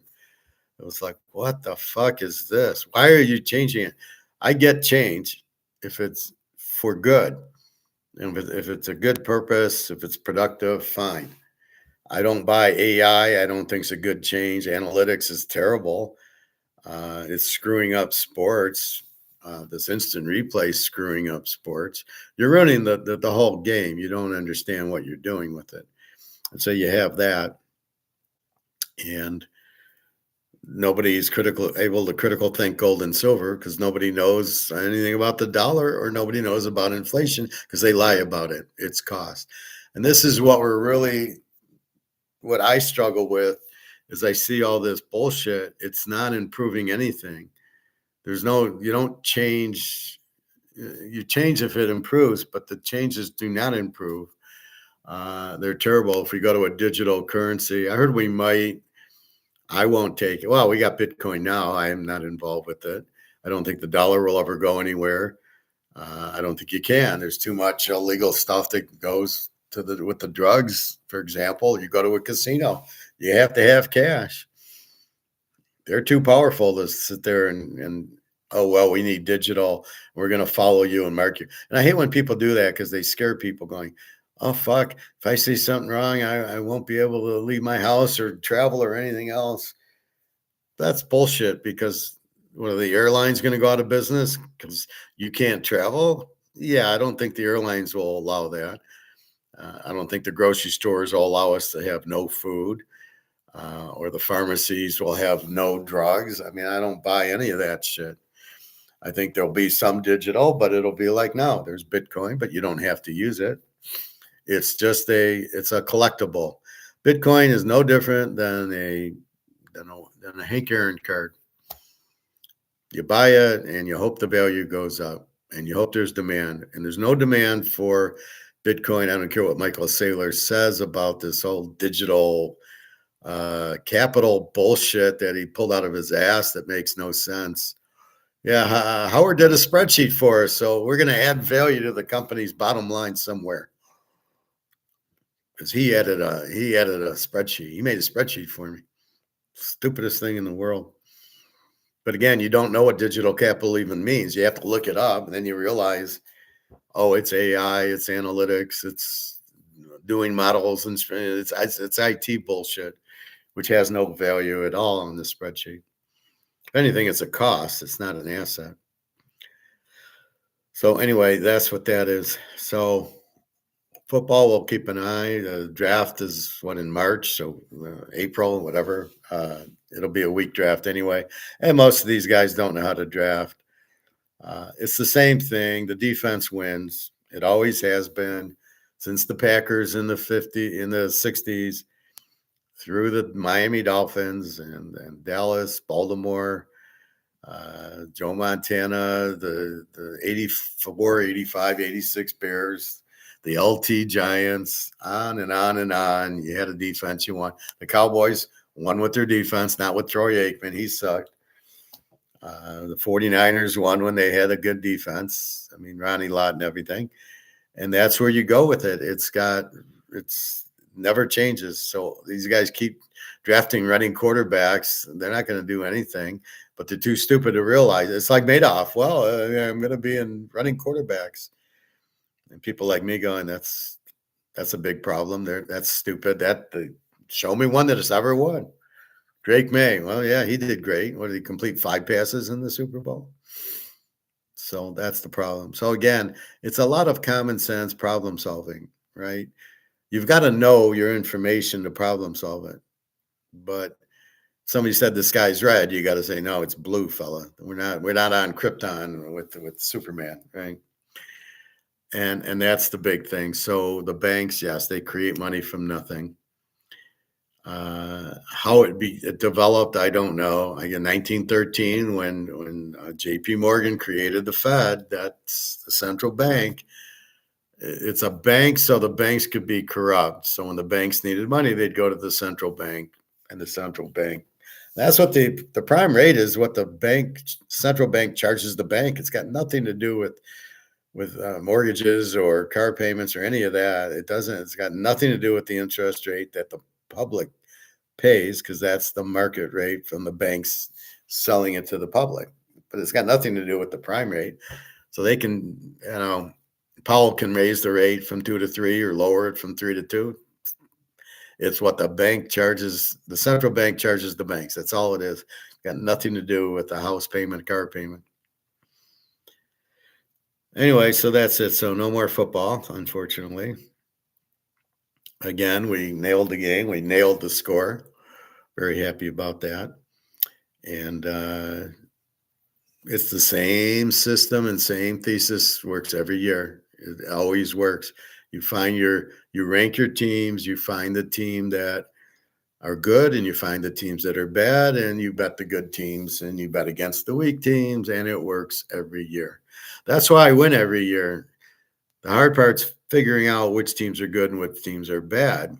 But once you figure that out, now you've got all these different variables. I got a new coach. Jacksonville, new coach. All of a sudden they were good. Indy, all of a sudden Daniel Jones was better, but he gets hurt, and then they go back to being sucky. So you got to keep an eye. Micah Parsons gets hurt. Well, wait a minute, we can't bet Green Bay under anymore.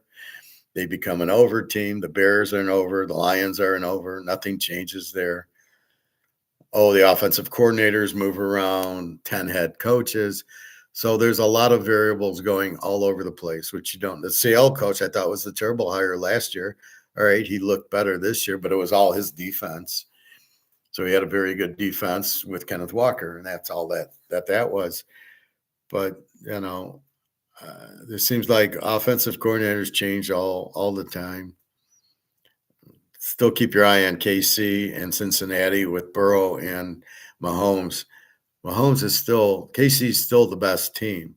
They had a terrible schedule, which should get better, and they got to dump Kelsey. Let him go marry the idiot, Taylor Vaughn or whatever her name is.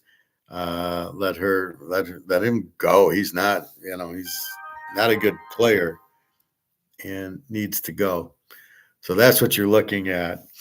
And but it's the same thing every year. It's rank the teams, find the best teams, bet against the terrible teams, and that's why I make so much money in college betting against the Z team.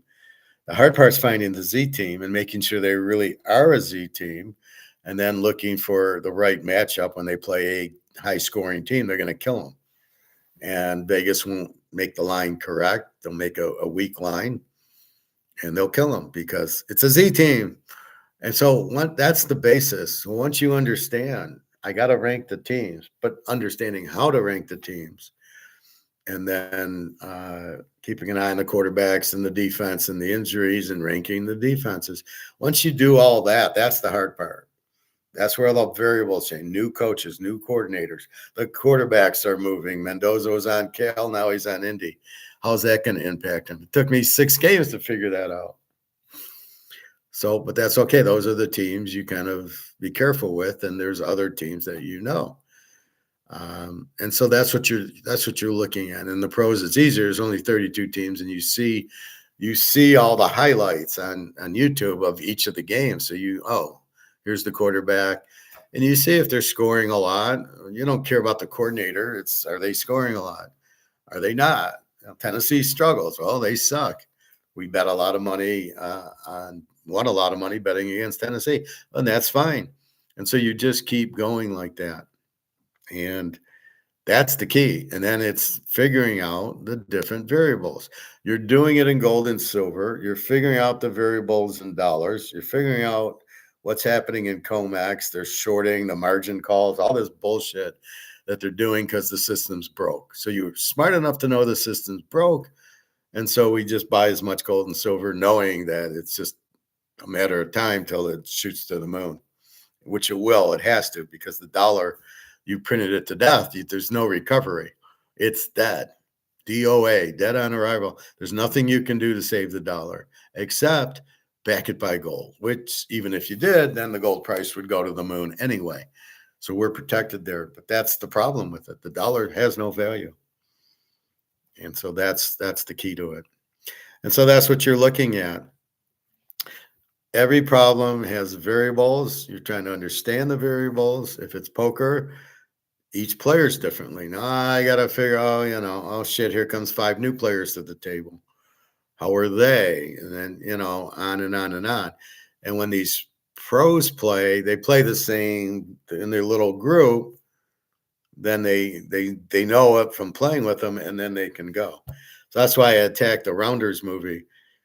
So Teddy KBG never ate Oreos before, or you're just too fucking stupid to know when he ate the Oreo, he had a good hand. Because I'm sure he ate the Oreos before, and you didn't pay attention to him eating. How do you call yourself a professional player and miss the easiest tell in the world? Eating or drinking at the table is always a sign he's got a good hand, because he's comfortable and he's relaxed. If you're bluffing, you're just sitting there. But if you had the full house, you're relaxed and you're going to eat and drink and all that stuff. So that's really what you're trying to do with that, is you're trying to understand the variables, problem solve the variables. Again, keep in mind, in poker, you have no idea what the 2 cards are. And don't ever think you know what the 2 cards are. Now, the guy might give you a look, but can you trust it? I can give you a look that I got nothing and I got a full house. I can give you a fake tell because I know you're looking for tells to try to figure out what I have. You can't. And the 2 cards I have, you're never going to know until I flip it over. But the only way you can figure out poker is the bet. Because no matter what I look like, if I make a big bet, or I call you, or I check raise you, that's the tell. The check raise is the tell. The $20 pre-flop. The more I watch these cash games and tournaments, the more it's obvious. Everybody fold. They got crap. Oh, this guy bet. He must have a hand. And once in a while, you get some guys that monkey around and they bet with 2-7 off suit. Probably just because they figured that, the pros are at a high level. They understand I can't just bet when I got a hand. I got to sometimes make a bet with 2-7 or 2-9, and you're going to read it like I have a hand, because 99% of the time, and you're only doing it once or twice. You're not constantly going in with 2-jack offsuit, making a bet as if you got aces or kings. Once you get caught, you're dead, and then people will bury you. They'll wait for a big hand and slow play you. So it's all about reading. It's all about problem solving. That's life. How do I, here's Jenna. How do I get a job in Germany? Well, you better fucking learn. You better fucking learn German. I mean, that's the answer to your question. All right, I will leave you with this. Silver 76, so hit 74, and gold fucking around at 49.30. You can see the drop was just fantasy, and soon that'll go away.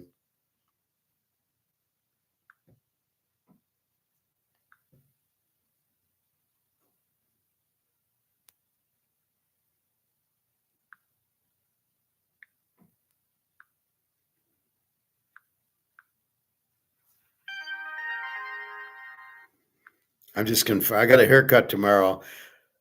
By the way, tomorrow's Friday the 13th. So I got a haircut. I'm all like, oh fuck, hopefully she won't do anything bad to my hair. But I don't know. I don't know how to treat it. Friday the 13th. I mean, they're not really too bad of a day. It's just another day in that. But I've never really had a lot of bad things happen. But I'm glad when it's Saturday the 14th. Let me put it that way. So since it's February, Friday the 13th, March will also be Friday the 13th. So that'll be interesting. So we'll see. But again, I got a 1:30 appointment. We've got Valentine's Day, Friday the 14th. So I've sent Darius some money. She's also got her birthday this month. So I'm going to give her, I told her I'm going to combine it. So I'll give you some for Valentine's Day, some for your birthday. Her birthday's the end of the month, and mine's the middle of the early part of March is my birthday. And anyway, so we'll see what happens there. So Jenna's got a problem that she needs to learn German pretty quickly, apparently. I thought she was going to get a Ukrainian, go work, be a maid for some Ukrainian family, but apparently that's not happening. I don't know. So we will see. But I feel bad for her. She had to leave. There was no jobs in the Ukraine, so it's a no-brainer. She had to do this, but she didn't prepare properly. I don't think she realized she had to learn German. So you better learn it quickly. But it's hard. I couldn't learn German. First of all, I don't want to. I don't have the ability to learn it.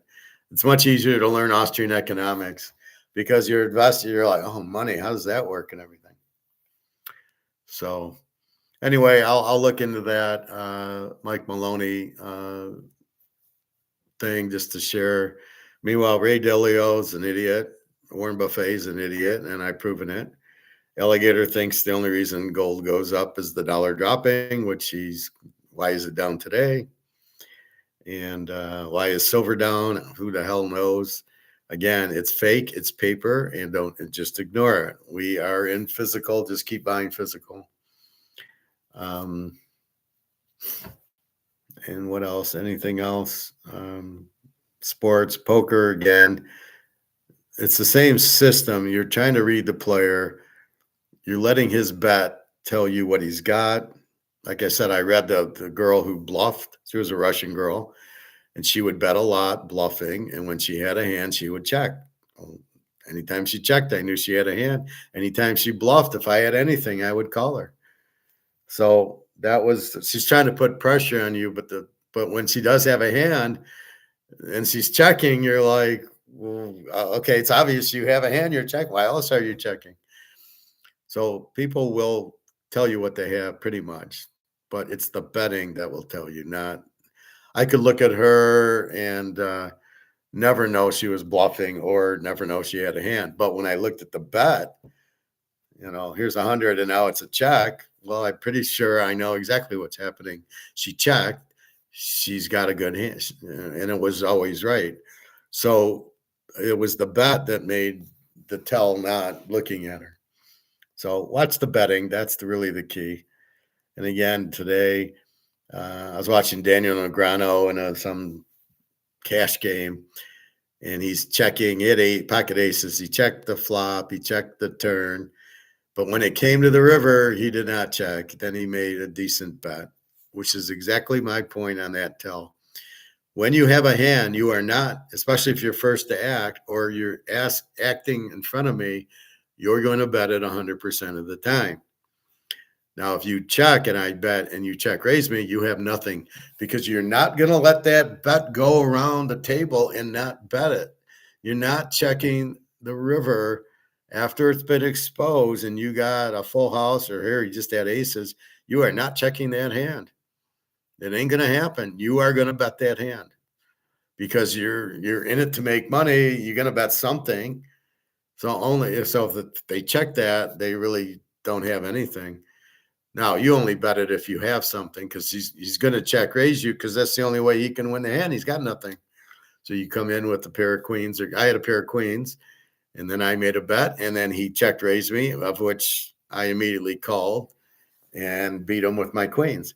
But that was, again, knowing what he had. It's knowing the mentality. There's no way you would check if you had a hand. But the only way you can win is to bet, is to check raise me is the only way you can win the hand. But we know that. And we knew if you had a hand, you would have bet it. So that's a big thing. When you see that big bet, most of the time it's bluff because you want the guy calling you like Daniel did. And then even his bet wasn't all in. It was the smallest bet to get the guy to call. That's the whole point of it, right? So you see these real big bets, they're pretty much bluffs 90 times out of 91. Very rarely, unless you're late in the tournament or something. But in a cash game, the guy's betting 100 on you. He's bluffing because he wants you to call. He wants to check. Maybe he'll bet, but he doesn't want to bet a lot to get you out. He never wants that. All right, boys and girls, I will leave you with that. We'll get our silver back to 100 and we'll get our gold to 6,000 to 8,000 soon. It's what's happening is the system's broken. COMEX is gone. It's got no value. There's no physical and it's dying. And this is how it dies. It's like the Titanic sinking. There was a time when it was straight up and then the bow broke and then the one part went in the water and the other part kind of fell straight before that got too much water and sunk. And basically it's the same thing. It's we're at where the bow is still up but the other has gone under. And if I was on the Titanic and the boat sinking, I'd be sitting there problem solving the whole time. Okay, the boat's going to sink. How do I survive? Can I get into a lifeboat? And it probably would have drawn me to the wooden door or something that would float that I could lay on would have probably been my solution if I was on the Titanic. I would have problem solved it. I said, well, how can I survive? Well, okay, I need something that floats. And then I would be on that. And that's what I would have done. So I would have probably thrown it in the water and then dove in and then sat on it and tried to get far enough away so the boat didn't pull me under. But that's what I would have done the whole time. I would have not panicked. I would have problem solved because that's what Stoics do. How do I stay alive? What do I do here? So anyway, have a good day. Friday the 13th tomorrow. Haircut tomorrow. Maybe. I don't know if I'm meeting Alyssa or not. Supposed to get together for Valentine's Day, but I can never know if she's actually going to meet me or not. A lot of times she can't make it. She wants to make it, but then when it comes to the,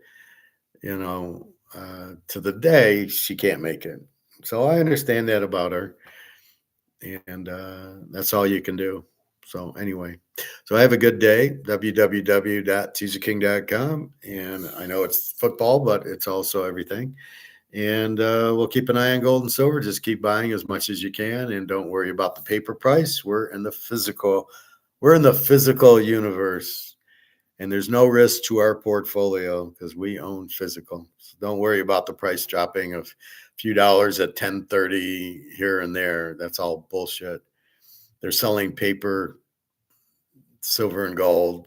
We don't care about that. We care about physical. Yeah, it affects the price in short term. It's mostly margin call and people wanting to buy. So the Chinese and the Russians want to buy, they get the price lowered and they buy cheaper. That's all it is. All right, so we understand the game. www.teaserking.com. Thank you. Have a good day. Welcome A1. Welcome Shade McDaniel. So I hope you enjoy, and I will talk to you tomorrow.